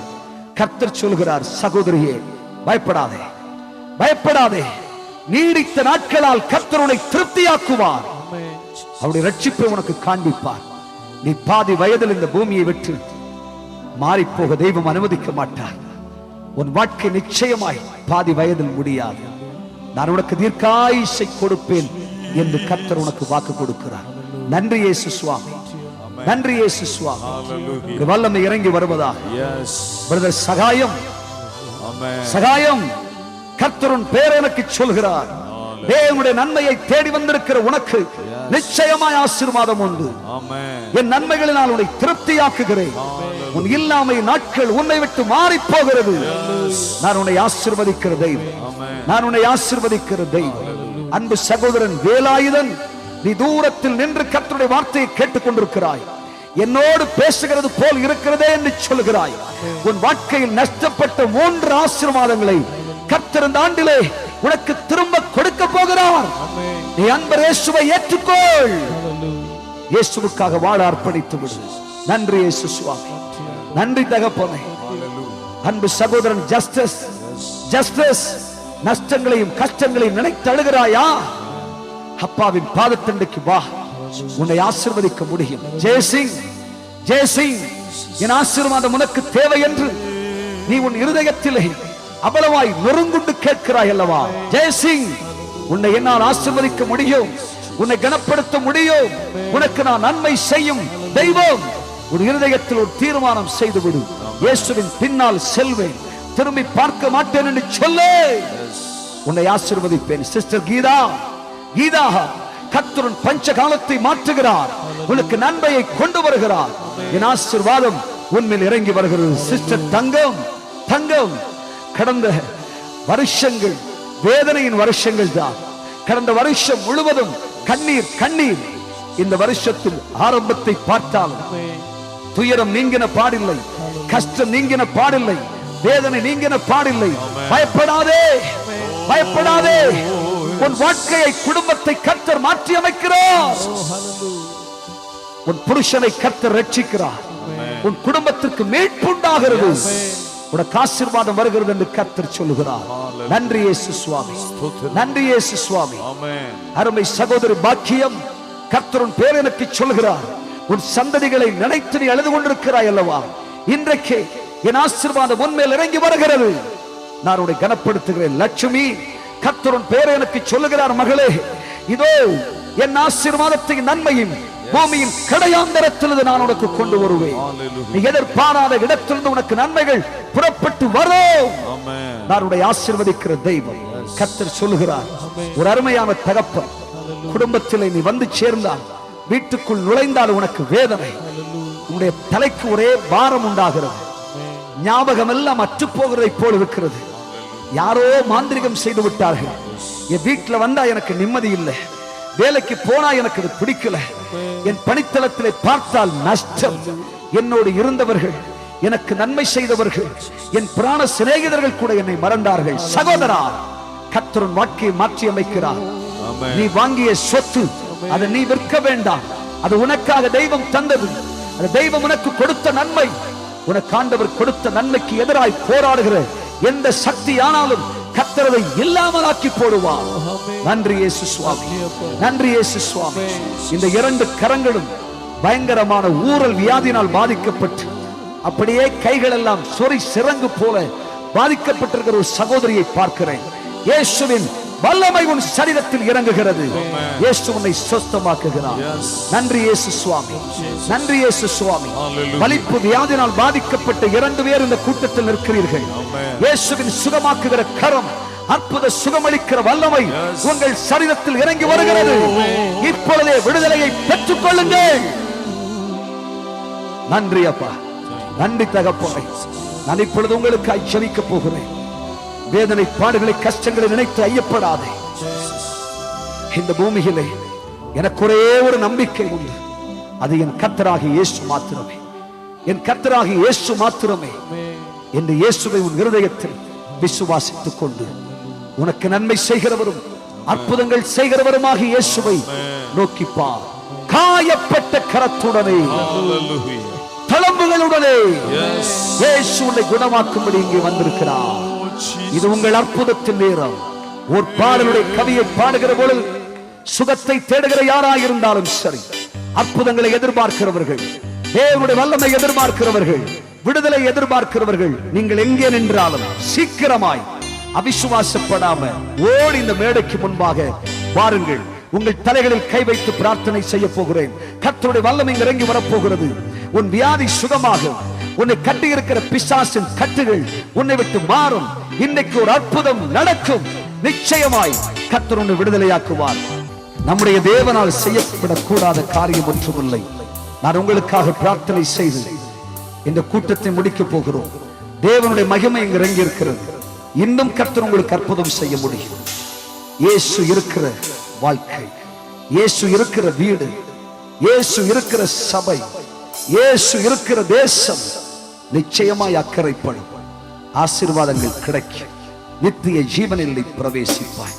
ஆண்டவரை நோக்கி பிரார்த்தனை செய்வோமா? வல்லமை நிறைந்த பிதாவே, நிறங்களை ஆசீர்வதித்திருக்கிறீரப்பா. இந்த 3 நாள் கூட்டங்களையும் நிறங்களுக்கு ஆசீர்வதித்து இந்த பண்டிகையின் கடைசி நாளில் அநேகரை நீ தொட்டிருக்கிறீரப்பா. உடைந்து போன அநேகரை, நொறுங்கி போனவர்களை, நம்பிக்கையற்ற அநேகரை நீர் உம்முடைய கரத்தினால் அரவணைத்திருக்கிறீர். உம்முடைய பிள்ளைகளை இன்னமும் ஆசீர்வதி. இந்த தேசத்தை ஆசீர்வதி. தேசத்திலே இருக்கிற அத்தனை குடும்பங்களும் ஆசீர்வதிக்கப்படுவார்களாக. இந்த மைதானத்தை சுற்றி பற்றி இருக்கிற அத்தனை வீடுகளிலும் தேவனுடைய ஆசீர்வாதம் இறங்கட்டும். ஆண்டவரே, இந்த மைதானத்தை சுற்றி இருக்கிற அத்தனை சபைகளையும் ஆசீர்வதியும். ஆண்டவரே, இந்த மூலச்சல் பகுதியில் இருக்கிற ஒவ்வொரு திருச்சபைகளும், ஒவ்வொரு தேவனுடைய ஊழியர்களும் ஆசீர்வதிக்கப்படுவார்களாக, கனம் பண்ணப்படுவார்களாக. அருமை பிள்ளைகளின் மேல் கர்த்தருடைய ஆசீர்வாதம் பெருகுவதாக என்று கேட்கிறேன். நன்மைகளால் நிரப்பும். நீர் அற்புதமானவர்களை செய்யுங்க சுவாமி. ஆசீர்வதியும், ஆசீர்வதியும், ஆசீர்வதி. கரங்களை தட்டி ஆண்டவரை மகிமைப்படுத்துங்கள். இயேசு ராஜாவுக்கு என்று சொல்லுகிறேன். 2 கரங்களை உயர்த்தி ஜெய் என்று சொல்லுங்கள். கர்த்தர் நமக்கு ஜெயம் கொடுத்திருக்கிறார். கர்த்தருக்கு மகிமை உண்டாவதாக. இயேசு ராஜாவுக்கு, இயேசு ராஜாவுக்கு, இயேசு ராஜாவுக்கு, இயேசு ராஜாவுக்கு. அல்லேலூயா, அல்லேலூயா, அல்லேலூயா, அல்லேலூயா. இயேசு ராஜாவுக்கு, இயேசு ராஜாவுக்கு, இயேசு ராஜாவுக்கு, இயேசு ராஜாவுக்கு. அல்லேலூயா, அல்லேலூயா, அல்லேலூயா, அல்லேலூயா, அல்லேலூயா. கர்த்தர் உங்களை ஆசீர்வதிப்பார். நான் 8 வருஷங்களுக்கு முன்பதாக இறைச்சிக்குளம்னு சொல்லக்கூடிய இடத்துல இருந்தேன். அப்போ என்கிட்ட ஒரு அக்கா சொன்னாங்க, மோகன் லாசரஸ் பிரதருடைய பிரேயர் மீட்டிங் எப்படி ஆசீர்வாதமாக இருக்குமோ அதுபோல் ஆசீர்வாதமாக இருக்கும். டிஎம்டி பெஞ்சமின் ஒரு ஊழியக்காரன் நாகர்கோயிலில் பிரேயர் மீட்டிங் நடத்துகிறாங்க, நீ முடிஞ்சு அங்கே ஒரு நாள் போய் பாருன்னு சொன்னாங்க. அதிலிருந்து இன்னும் 8 வருஷமாக இயேசு வாழ்வெளிக்கிறார் சபைக்கு போய் ஆண்டவருடைய கரத்திலிருந்து நிறைய நன்மைகளை பெற்றிருக்கேன். என் பிள்ளை 10 மாத குழந்தையா இருக்கும்போது வந்த இழுப்பு வியாதி, 4 நாளைக்கு ஒருக்க 5 நாளைக்கு ஒருக்க ஹாஸ்பிட்டல்னே என் வாழ்க்கையை ஓட்டிட்டு இருந்தேன். 4.5 வயசு என் பிள்ளைக்கு ஆகும்போது டாக்டர் சஸ்யா ஜெயகரன் ஆஸ்பத்திரி நல்ல ஒரு ஆஸ்பத்திரின்னு கேள்விப்பட்டு அந்த டாக்டர்கிட்ட என் பிள்ளையை கொண்டு காட்டினேன். அந்த டாக்டர் செக் பண்ணிட்டு சொன்னாங்க, இந்த பிள்ளைக்கு அலர்ஜியோடு ஒப்பிடக்கூடிய ஆஸ்துமா அப்படின்னு சொன்னாங்க. ஒவ்வொரு நாளும் ஆஸ்துமாவுக்கான ஸ்ப்ரே பயன்படுத்தி தான் என் பிள்ளையை நான் தூங்க வைப்பேன். இரவு நேரம் எல்லாம் அவனுக்கு இழுப்பு வியாதி அதிகமாகவே இருந்துட்டு இருக்கோம். காலையில் எப்போ ஆகும்னு காத்திருந்து ஆஸ்பத்திரியை கொண்டு போவேன். அப்படி ஹாஸ்பிட்டல்னே போய் கஷ்டப்பட்டுட்டு இருந்து 8 வயசுல தான் நான் இயேசு வாழ்வழிக்கிறார் ஊழியத்தை பற்றி கேள்விப்பட்டேன். 11வது வயசுல என் பிள்ளைக்கு இழுப்பு வியாதி ஸ்ப்ரேலேயே நிற்காம ரொம்ப கூடுதலாகி கஷ்டப்பட்டேன். அப்போ பிரதர்ட்ட ஒரு நாள் ஜெபிக்க கொண்டு போனேன். 10 மாசம் குழந்தையா இருக்கும்போது வந்த இழுப்பு வியாதி இன்னும் 11 வயசு ஆகுது, இதுவரை குறையலேன்னு சொல்லி ஜெபிக்க கொண்டு போனேன். அப்போ ஃபாஸ்ட்டு ஜெபம் பண்ணி சொன்னாங்க, பிள்ளைக்கு எந்த கேடும் வராது, 15 நாட்களுக்குள்ளாக கத்து பிள்ளைக்கு ஒரு விடுதலையை கட்டளையிடுவார்னு சொல்லி ஜெபம் பண்ணி அனுப்புனாங்க. கரெக்டாக பார்த்தீங்கன்னா பாஸ்டர்கிட்ட ஜெபம் பண்ணிட்டு ஹாஸ்பிட்டலில் மருந்து வாங்கிட்டு வந்தேன். 15 நாள் இரவு நேரம் நான் பார்க்குற நேரம் எல்லாம் அந்த 15 நாளைக்கு என் பிள்ளைக்கு இரவு நேரம் எல்லாம் இழுப்பு வியாதி இருந்துகிட்டே இருந்து கரெக்டாக அந்த 16வது நாள் என் பிள்ளை இரவு தூங்கும்போது பார்க்க அந்த 16வது நாள் இரவுலேருந்து அந்த பிள்ளைக்கு இழுப்பு வியாதி வரவே இல்லை. கர்த்தர் தம்முடைய தீர்க்கதரிசி மூலமா சொன்ன வார்த்தையின்படியே என் பிள்ளைக்கு அப்படி ஒரு விடுதலையை கொடுத்தார். அதுக்கப்புறம் 2வதாக என் தம்பி 9 வருஷமா கட்டட வேலை செய்துட்டு இருந்தான். கடைசியில் அவனுக்கு சிமெண்ட் அலர்ஜி மாதிரி வந்து கட்டட வேலை செய்ய முடியாத அளவுக்கு கஷ்டப்பட்டான். அப்போதான் என் தங்கச்சி சொன்னா, பிள்ளை எவ்வளோ கஷ்டப்பட்ட, கடைசியில் பிரதர்கிட்ட ஜெபம் பண்ணி குறைஞ்சதே, தம்பியை நீ ஒரு நாள் ஜெபம் பண்ண கூட்டிட்டு போன்னு சொன்னான். அப்போ நான் தம்பியை ஜெபம் பண்ண கூட்டிட்டு போனேன். என் தம்பிக்கு சிமெண்ட் அலர்ஜி, வேலை செய்ய முடியல அப்படின்னு சொல்லிட்டு ஜெபிக்க சொன்னேன். அப்போ ஃபாஸ்ட்டு ஜெபம் பண்ணிட்டு சொன்னாங்க, கர்த்தர் உன்னோடு கூட இருக்கிறார் மகனே, கர்த்தர் உன்னோடு கூட இருந்து உன் வாழ்க்கையில் உனக்கு நன்மையான காரியங்களை செய்வார், நீ ஆசீர்வாதமா இருப்பாய்ன்னு சொல்லி ஜெபம் பண்ணி அனுப்புனாங்க. வழியில வரும்போது நான் தம்பிகிட்ட சொல்லி, தம்பி அலர்ஜிக்காக ஜெபிக்க போனோம், அலர்ஜி குறையுமா குறையாதா அதை பற்றி ஒண்ணுமே கர்த்தர் தம்முடைய ஊழியக்கார மூலமா பேசல, ஆனா கர்த்தர் உன்னோடு கூட இருந்து உனக்கு நன்மை செய்வார்னு சொல்லி ஜெபம் பண்ணி அனுப்புறாரு, ஆண்டவர் உனக்கு என்ன நன்மை செய்ய போறாரோ அப்படின்னு நான் வெளியில பேசிட்டே வந்தேன். அதுபோல எங்களுக்கு தெரியாத இருந்த ஒரு தொழில் ஒரு 10-20 நாள் தான் இருக்கும். தம்பி ஒரு பிசினஸ் பண்ணும்படிக்கான ஒரு வாசலை ஆண்டவர் திறந்து தந்தாரு. இன்னைக்கு அந்த பிசினஸை பண்ணி என் தம்பி ஆசீர்வாதமாட்டே இருந்துட்டு இருக்கான். அதுக்கப்புறம் என் தங்கச்சியுடைய கணவர் சவுதிக்கு டிரைவர் விசாரணை சொல்லி போயிருந்தாங்க. ஆனால் அங்கே டிரைவர் வேலை கிடைக்கல, ஆடுகளை வனாந்திரத்துக்கு கொண்டு போனோம், அப்படி ஒரு வேலையை கொடுத்துருந்தாங்க. அவன் என் தங்கச்சியுடைய கணவர், இப்படிப்பட்ட வேலை நான் செய்து பழக்கம் இல்லை, நான் டிரைவர் விசாரணை தான் வந்தேன், முடிஞ்சா எனக்கு டிரைவர் வேலை தாருங்க, இல்லைன்னா அந்த வேலை செய்ய மாட்டேன்னு சொல்லி அரபிட்டு போராடி இருக்காங்க. கடைசியில் அந்த அரபி சொல்லிடுறான், உன்னை கொன்று போடுவேன் அப்படின்னு எல்லாம் பயமுறுத்திருக்கான். அப்படி இருந்தும் கூட என் தங்கச்சியுடைய கணவர் அந்த வேலை செய்யவே இல்லை. அப்புறம் கடைசியில் நான் ஃபாஸ்ட்டு நானே என் தங்கச்சியுமா ஜெபிக்க போனோம். டிரைவர் விசான்னு சொல்லி போய் டிரைவர் வேலை கிடைக்கல, ஆடுகளை வனாந்திரத்துக்கு கொண்டு போகிற வேலை கொடுத்துருக்காங்க, அந்த வேலை செய்ய மாட்டேன், என் தங்கச்சி புருஷன் கஷ்டப்படுறாங்க, வீட்டுக்கு வந்து சேர முடியாமல் கஷ்டப்படுறாங்கன்னு சொல்லி ஜெபிக்க போனேன். அப்போ ஃபாஸ்ட்டு ஜெபம் பண்ணி அனுப்புனாங்க, எந்த தீங்கு இல்லாமல் உன் புருஷன் சுகபத்திரமா வீடு வந்து சேருவார் அப்படின்னு சொல்லி ஜெபம் பண்ணி அனுப்புனாங்க. கடைசியில் என் தங்கச்சியுடைய கிணறு அழுது ஃபோன் பண்ணுவாங்க, என்னை கொண்டு போடுவேன்னு சொல்லுவான், அப்படியெல்லாம் ஃபோன் பண்ணி என்கிட்ட சொல்லி நாங்கள் ரொம்ப வேதனைப்பட்டோம். அப்படி இருக்கும்போது என் தங்கச்சியுடைய கணவர் வந்து டிரைவர் ஆயிருக்கனால அவங்களுக்கு நிறைய ஃப்ரெண்ட்ஷிப் சவுதியில் இருந்தாங்க. அப்போ அங்கே உள்ளவங்களுக்கு எல்லாம் ஃபோன் பண்ணியிருக்காங்க, டே டிரைவர் விசான்னு வந்தேன், ஆனால் எனக்கு அந்த வேலை கிடைக்காம இப்படி ஒரு வேலை தாராங்க, நான் இது செய்ய மாட்டேன்னு சொல்லி அரபிட்டு போராடிட்டு இருக்கேன் அப்படின்னு. அப்போ அவங்க ஃப்ரெண்ட் எல்லாம் சொல்லியிருக்காங்க, நீ எப்படியாவது அந்த அரபியை தள்ளிட்டு நீ தப்பி வந்துரு, நாங்கள் உங்களுக்கு என்னால் என்றது செய்யணும். அதுக்கப்புறம் எங்கள் தங்கச்சியுடைய கணவர் அந்த அரபியை விட்டுட்டு தப்பி ஓடி போயிட்டாங்க. போய் போகிற கடைசியில் பார்த்தீங்கன்னா அந்த இவங்களுடைய ஃப்ரெண்ட்ஷிப் எல்லாரும் சேர்ந்து இனி ஒரு அரபிக்கு கமிஷன் கொடுத்து என் தங்கச்சியுடைய கணவரை எந்த தீங்கு இல்லாமல் அனுப்பி வச்சுட்டாங்க. கர்த்தர் தம்முடைய தீர்க்கதரிசி மூலமா சொன்ன வார்த்தையின்படியே என் தங்கச்சியுடைய கணவர் எந்த கேடு இல்லாமல் வந்து சேர்ந்தாங்க. அது மட்டும் இல்லை, என் தங்கச்சியுடைய கணவருக்கு விசா கொடுத்த ஆளுக்கு என் தங்கச்சியுடைய கணவர் ஒரு ஃபோன் மட்டும் பண்ணாங்க, டிரைவர் விசான்னு தந்து என்னை இப்படி செய்து ஏமாற்றி போட்டேலாம் அப்படின்னு கோபத்தோடு பண்ணியிருக்காங்க. ஒன்று அந்த ஆள் அவங்க மனைவிக்கு ஃபோன் பண்ணி, ராஜேஷ்டேருந்து எவ்வளோ ரூபா விசாக்கி வாங்கினியோ அதை நீ அப்படியே திருப்பி கொடுத்துருன்னு சொல்லி ஃபோன் பண்ணி சொல்லிட்டாங்க. ஒன்று தானே அந்த அவங்க மனைவி அந்த விசாவுக்குள்ள ரூபாய் எங்கள்கிட்ட வாங்கினது அப்படியே திருப்பி கொடுத்து என் தங்கச்சிக்கு எந்த நஷ்டமும் இல்லாதபடி ஆண்டவர் காத்தார். அதுக்கப்புறம் நான் இறைச்சிக்குளம்னு சொல்ல இடத்துல நல்ல ஒரு வீடு வச்சு 10 வருஷத்துக்கு முன்னால் வாழ்ந்துட்டு இருந்தேன். ஆனால் என் சுய ஆசை, நான் அந்த இடத்துல தான் வாழணும்னு ஆண்டவருக்கு சித்தம். என் கணவர் பிறந்து வளர்ந்த இடம் பாலப்பள்ளி, நான் பிறந்து வளர்ந்த இடம் மூலச்சி. அதனால் நம்ம 2 பேரும் ஒரே இடத்துல பிறந்தவங்க, நம்ம இறைச்சிக்குளம் அடுத்த இடம் தானே, அதனால் இதை வித்துட்டு போயிடுவோம்னு சொல்லிட்டு தேவ சித்தத்தை மீறி ஆண்டவர் எனக்கு அந்த இடத்துல தான் வாழணும்னு ஆலோசனை தந்தும் என் சுய ஆசையினால் அந்த இடத்த விட்டுட்டு நான் இங்கே வந்தேன். இங்கே வந்து வீடை வித்துட்டு நான் ரொம்ப கஷ்டப்பட்டேன். என் பிள்ளையோட வியாதினால உடனே பூமி வாங்காம வீடு வைக்காம வாடகைக்கு இருந்து அப்படியெல்லாம் நான் கஷ்டப்பட்டேன். பிள்ளையோட வியாதினால தான் நான் அப்படி கஷ்டப்பட்டேன். வீடு வித்த ரூபாயை கையில் வச்சும் நான் பூமி வாங்காம இருந்தேன். கடைசியில் பார்த்தீங்கன்னா பூமி விலை ரொம்ப அதிகமாக போயிட்டு 10,000 ரூபாய் இருந்த பூமி எல்லாம் 1 லட்சம் 1.5 லட்சமா மாறிட்டு. அப்போதான் ஒரு நாள் உபவாச கூட்டத்தில் போயிருக்கும்போது ஆண்டடி சமுத்திரம் அழுதேன், ஏசுப்பா பூமி விலை ரொம்ப அதிகமாயிட்டு, எனக்கு நான் இனி என்னைக்கு பூமி வாங்குவேன், என்னைக்கு நான் இனி ஒரு வீடு வச்சு வாழ்வேன் அப்படின்னு சொல்லி தேவ சமுத்திரம் நான் உபவாச கூட்டத்தில் அழுதுட்டு இருக்கும்போது கர்த்தருடைய ஆவியானவர் தீர்க்கதரிசி மூலமா பேசினாரு. எருசலேமை விட்டு பிரிந்து வந்து ஒன்றுமே இல்லாமல் என்று வெறுமையாயிருக்கிறாய், உன்னுடைய தொடக்கம் அற்பமாக இருந்தாலும் முடிவு சம்பூர்ணமாக இருக்கும் அப்படின்னு கர்த்தருடைய ஆவியானவர் என் ஆத்மாவோடு பேசினார். அதுக்கு பிறகு பார்த்தீங்கன்னா என் நிலைமைக்கு ஏற்றபடி என் தம்பி கூட அப்பப்போ சொல்லுவான், அக்கா பூமி விலை ரொம்ப அதிகம் ஆயிடுச்சு, நீ பூமி வாங்கிட மாட்ட வீடு வச்சுக்கிட மாட்ட அப்படியே என் தம்பி சொல்லுவான். அப்போ நான் சொல்லேன், கர்த்தர் எனக்கு வாக்கு கொடுத்திருக்கிறாரு, தொடக்கம் அற்பமா இருந்தாலும் முடிவு சம்பூர்ணமா இருக்கும்னு கர்த்தர் எனக்கு வாக்கு கொடுத்திருக்காருன்னு சொல்லி விசுவாசத்தோடு என் தம்பிட்டு அந்த வாக்கு தத்துவத்தை நான் சொல்வேன். கடைசியில் பார்த்தீங்கன்னா நான் நினையாத நேரத்தில் எங்கள் சூழ்நிலை கேட்டபடி ஒரு பூமியை வாங்க உதவி செய்தார். வீடு வைக்க தொடங்கணும். பூமி வாங்க ரூபாய் இருந்து வீடு வைப்பதற்கு தேவையான ரூபாய் இல்லை. ஆனாலும் ஒரு லோனுக்கு ட்ரை பண்ணோம். லோன் ஆண்டவர் வாக்கி செய்தார். அதுக்கப்புறம் நகைகளை எல்லாம் அடகு வச்சேன். அப்படி எல்லாம் செய்து கடைசியில் பார்த்தீங்கன்னா என் வீடு நான் பிரதிஷ்டை பண்ணும்போது ஒரு வீட்டில் அந்த ஒரு குறை கூட இல்லாமல் எல்லா வீட்டு வேலையும் நீட்டாக முடிச்சு அழகாக வீடு பிரதிஷ்டை பண்ண ஆண்டவர் உதவி செய்தார். கர்த்தர் கொடுத்த வாக்கு தத்துவம். வீட்டுக்காக நான் அழும்போது தொடக்கம் அற்பமாக இருந்தாலும் முடிவு சம்பூர்ணமாக இருக்கும்னு கர்த்தர் கொடுத்த வாக்கு தத்துவத்தின்படி என் வீட்டில் ஆண்டவர் நிறைவான ஒரு சம்பூர்ணமான முடிவை தந்தார். அதுக்கப்புறம் என் புருஷன் கொஞ்சம் பாவ பழக்க வழக்கங்களுக்கு அடிமையானவங்க. என் புருஷனுடைய நடத்தல ரொம்ப கவனமாக இருப்பேன். ஏன்னா கர்த்தருக்கு உண்மையாக வாழணும், இல்லைன்னா என் புருஷனுக்கு எனக்கும் கொஞ்சம் பிரச்சனைகள் எல்லாம் வரும். பிரேயருக்கு வந்தால் கூட ஃபாஸ்ட்டாக ஒரு நாளுமே என் கணவர் ஜெபிக்க போக மாட்டாங்க. ஏன்னா அவங்களுக்கு ஒரு பாவத்தை குறித்த ஒரு பயம், நான் குடிக்கிறேன் இப்படிப்பட்ட பாவம் எல்லாம் செய்துட்டு எப்படி நான் ஃபாஸ்ட்டாக ஜெபம் பண்ண போகிறதுன்னு ஒரு நாளுமே ஜெபிக்க போக மாட்டாங்க. கடைசியில் இப்போ ஃபாரின் போகிறதுக்கு ஒரு வாசல் வந்தது. நான் ஃபாரினுக்கு விட்டா இதுக்கு முன்னாலே ஒரு தடவை ஃபாரின் போய் குடியினால ஒரு ஆசீர்வாதமே இல்லை, ஃபாரின் போகவே கூடாதுன்னு சொல்வேன். அதுமாரி என் கணவர் ஃபாரின் போகிறதுக்கு ட்ரை பண்ணாங்க. அப்போ நான் ஏசப்பாட்ட சொன்னேன், ஏசப்பா என் கணவருடைய பாவ பழக்க வழக்கங்கள் உங்களுக்கு மட்டும்தான் தெரியும், அதனால உமக்கு சித்தமானா மட்டும் ஃபாரின் போக உதவி செய்யுங்க, இல்லைன்னா தடைகளை தாருங்கன்னு சொல்லி ஜெபம் பண்ணிட்டே இருந்தேன். எவ்வளோ ஜெபம் பண்ண அப்புறம் கர்த்தர் ஃபாரின் போகும்படியே ஆண்டவர் வாசலை திறந்து கொடுத்தார். கடைசியில் பார்த்தீங்கன்னா ஒரு நாள் ஜெபிக்க வராத புருஷன் சொல்லாங்க, நான் ஃபாரின் போகிறேன் அதனால் கண்டிப்பாக நான் ஃபாஸ்ட்டாக ஜெபம் பண்ணணும்னு. அப்போ ஃபாஸ்ட்டாக ஜெபிக்க கூட்டிகிட்டு போனேன். அப்போ ஃபாஸ்ட்டாக ஜெபம் பண்ணாங்க, நீ போக வேண்டிய இடத்துக்கு சந்தோஷம். அப்போ 2 வருடங்களில் கர்த்தர் உன்னை ஆசீர்வதிப்பார்னு சொல்லி ஜெபம் பண்ணி அனுப்புனாங்க. அதுபோல் என் கணவர் ஃபாரின் போனாங்க.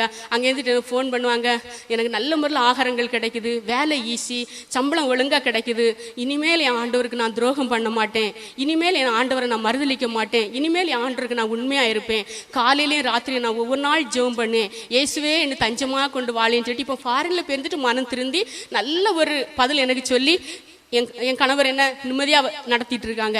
இப்படியெல்லாம் இயேசு வாழ்வழிக்கிறார் சபைக்கு போய் தான் என் ஆவிக்குரிய வாழ்க்கையில என்னுடைய பூமிக்குரிய வாழ்க்கையிலும் கர்த்தர் அநேக நன்மைகளை செய்து என்னை ஆசீர்வதித்தார். ஆனால் நான் இறைச்சகுளம்னு சொல்லக்கூடிய இடத்துல முதல்ல வீடு வச்சுட்டு இருந்துட்டு 2வது ஒரு ஒத்தி வீட்டில் இருந்தேன். அந்த ஒத்தி வீட்டில் 1 வருஷத்துக்கு 50,000 ரூபாய்க்கு எழுதியிருந்தோம். ஆனால் 5 மாதம் தான் அந்த இடத்துல இருந்தோம். 4 பாம்பு அந்த இடத்துல வந்தது. அப்போ இந்த பிள்ளைகள் சின்ன பிள்ளைன்னு அந்த வீடை நான் விட்டுட்டு மணலின்னு சொல்லக்கூடிய ஒரு இடத்துல வந்து நான் வாடகைக்கு இருந்தேன். அப்போ நாங்கள் வரும்போதே அவங்க நல்ல குடும்பமாக இருந்தனால வரும்போதே எங்களுக்கு 40,000 ரூபா தந்து விட்டுட்டாங்க. மீதி 10,000 ரூபா 2 மாதம் கழித்து தருவேன்னு சொல்லியிருந்து. இதை நான் மணலி வீட்டில் இருக்கும்போது ரோட்டில் இருந்த ஒரு கடையில் போய் ஃபோன் பண்ணேன், அண்ணாச்சி எங்களுக்கு நீங்கள் தர வேண்டிய இந்த 10,000 ரூபாய் எவ்வளோ சீக்கிரமாக தர முடியுமோ தாருங்க, என் புருஷன் நீ ஃபோன் பண்ணியா கேட்னியா இப்படியெல்லாம் கேட்டுகிட்டே இருக்காங்க, அதில் எவ்வளோ சீக்கிரமாக தர முடியுமோ தாருங்க அப்படின்னு சொல்லிட்டு ஒரு ஃபோன் பண்ணேன். இதே மாதிரி ஒரு இரவு நேரம் கடையில் போய் ஃபோன் பண்ணேன். அப்போ ஆம்பளைலாம் பக்கத்தில் பார்த்துட்டே இருந்தாங்க. அதுக்கு பிறகு நான் நாகர்கோயிலுக்கு நான் அதிகமாக போவேன். ஏன்னா நாகர்கோயில் இருக்கிற பாதைகள் நல்ல பாதைகள் 2. ஒன்று இயேசு வாழ்வழிக்கிறார் சபை, இன்னொன்று என் பிள்ளைய ஆஸ்துமா வியாதினால அவன் பாதிக்கப்பட்டதுனால அதிகமாக நான் ஹாஸ்பிட்டல் கொண்டு போவேன். ஜெயகரன் ஆஸ்பத்திரிக்கு காலையில் போனால் 4 மணியெல்லாம் அவன் வீடு வந்து சேரதுக்கு. அப்படிப்பட்ட ஒரு சூழ்நிலையில் பிள்ளை ஹாஸ்பிட்டல் கொண்டு போவேன்.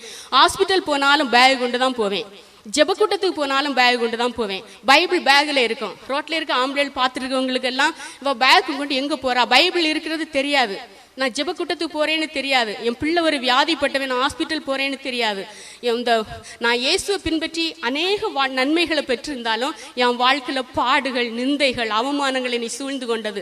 எப்படின்னா நான் நாகர்கோயில் போகிறேன்னு எனக்கு சில பொல்லாத மனிதர்கள் மனம் போன போக்கில் அவங்க விருப்பத்தின்படி ஏதேதோ பேசியிருக்கிறாங்க. காரணம் அந்த ஒத்தி வீட்டு ரூபாய் நான் ஃபோன் பண்ணி கேட்ட நாள்லேருந்தே நாகர்கோயில் போகிறா, இவன் எங்கே போகிறா அப்படின்னு ரகசியமாக பேசி ஊர் முழுவதும் எனக்கு கெட்ட பேரை ஏற்படுத்தி வச்சுருந்தாங்க.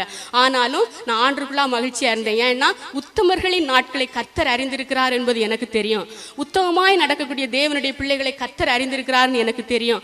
உண்மையுள்ள மனுஷன் பரிபூர்ண ஆசீர்வாதங்களை பெற்றுக்கொள்வான் என்பது எனக்கு தெரியும். அதனாலதான் எவ்வளவு பாடுகள் வந்த போதும் கர்த்தருக்காக இந்த நிந்தைகளை அவமானங்களை சுமந்து அதிகமா இது குறித்தெல்லாம் யாற்றுமே அதுவா என்னை ரொம்ப வேதனைப்படுத்தினா என் கணவர் மட்டும் ஒரு நாள் ஒரு ஆள்கிட்ட சத்தம் போட்டாங்க. அல்லாம இவ்வளவு பாடுகளையும் கர்த்தருக்காக நான் சகித்து உண்மையா நான் வாழ்ந்துட்டு இருக்கபடினால கர்த்தர் என்னை ஆசீர்வதித்து உயர்த்திட்டே இருக்கிறாரு. என் வாழ்க்கையில் ஆண்டு ஒரு குறைவும் இல்லாதபடி கர்த்தருக்கு உண்மையா இருக்கிறனால என் வாழ்க்கையில என் கணவர்லாம் மனம் திரும்புவாங்கன்னு நான் நினைக்கவே இல்லை. குடிப்பழக்கத்துக்கு அவங்க சொல்லுவாங்க, கட்டட வேலை ரொம்ப கஷ்டமான வேலை, நான் சின்ன பிராயத்திலேருந்தே குடிச்சு பழவிட்டேன், எனக்கு குடிய விடவே முடியாது அப்படின்னு சொல்லுவாங்க. ஆனால் இப்போ ஃபாரின்ல போய் என் கணவர் சொல்றாங்க, நான் இப்போ குடிக்கிறதே இல்லை, நான் கர்த்தருக்கு உண்மையா இருக்கேன் அப்படின்னு சொல்லிட்டு இப்போ சந்தோஷமா எனக்கு ஃபோன் பண்ணி என் குடும்ப வாழ்க்கையில் ஆசீர்வாதமான நன்மைகளை செய்து வர்றாரு. அன்பர்களே, இந்த நிகழ்ச்சி உங்கள் அனைவருக்கும் ஆசீர்வாதமாய் இருக்கும் என்று நம்புகிறோம். உங்கள் அற்புதங்கள் வெற்றி குறித்து எங்களுக்கு எழுதுங்கள். எங்கள் முகவரி இயேசு வாழ்வளிக்கிறார் ஊழியங்கள், தபால் பெட்டி எண் 47, நாகர்கோவில். 24 மணி நேர ஜெப உதவிக்கு 0465 279920 மற்றும் 279921. நமது சகோதரர் அவர்களை கர்த்தர் மிகவும் வல்லமையாக பயன்படுத்துகிறார். கர்த்தர் கொடுக்கிற தீர்க்க தரிசன வார்த்தைகளை அவர்கள் தேசங்களுக்கு உரைத்து வருகிறார்கள். அவைகள் அத்தனையும் நிறைவேறி வருகிறது. மட்டுமின்றி சகோதரரை கொண்டு தேவன் அநேகருக்கு அற்புத சுகமும் ஆவியின் அனுக்கிரகங்களையும் அதிகமாக கொடுத்து ஆசீர்வதித்து வருகிறார். நீங்கள் பயனடைய எல்லா மாதத்தின் முதல் சனிக்கிழமை நாகர்கோவிலில் அற்புதத்தின் நாள் நடைபெறும். வந்து ஆசி பெறுங்கள். மட்டுமின்றி 6000க்கும் அதிகமான விசுவாசிகள் கொண்ட அற்புத ஆராதனைகள். ஆராதனை நேரங்கள்: எல்லா ஞாயிறும் முதலாம் ஆராதனை காலை 6 மணி முதல் 7:30 வரை. இரண்டாம் ஆராதனை காலை 7:30 மணி முதல் 9 வரை. மூன்றாம் ஆராதனை காலை 9 மணி முதல் 10:30 வரை. நான்காம் ஆராதனை காலை 10:30 முதல் 12 வரை. ஐந்தாம் ஆராதனை காலை 12 முதல் 1:30 வரை.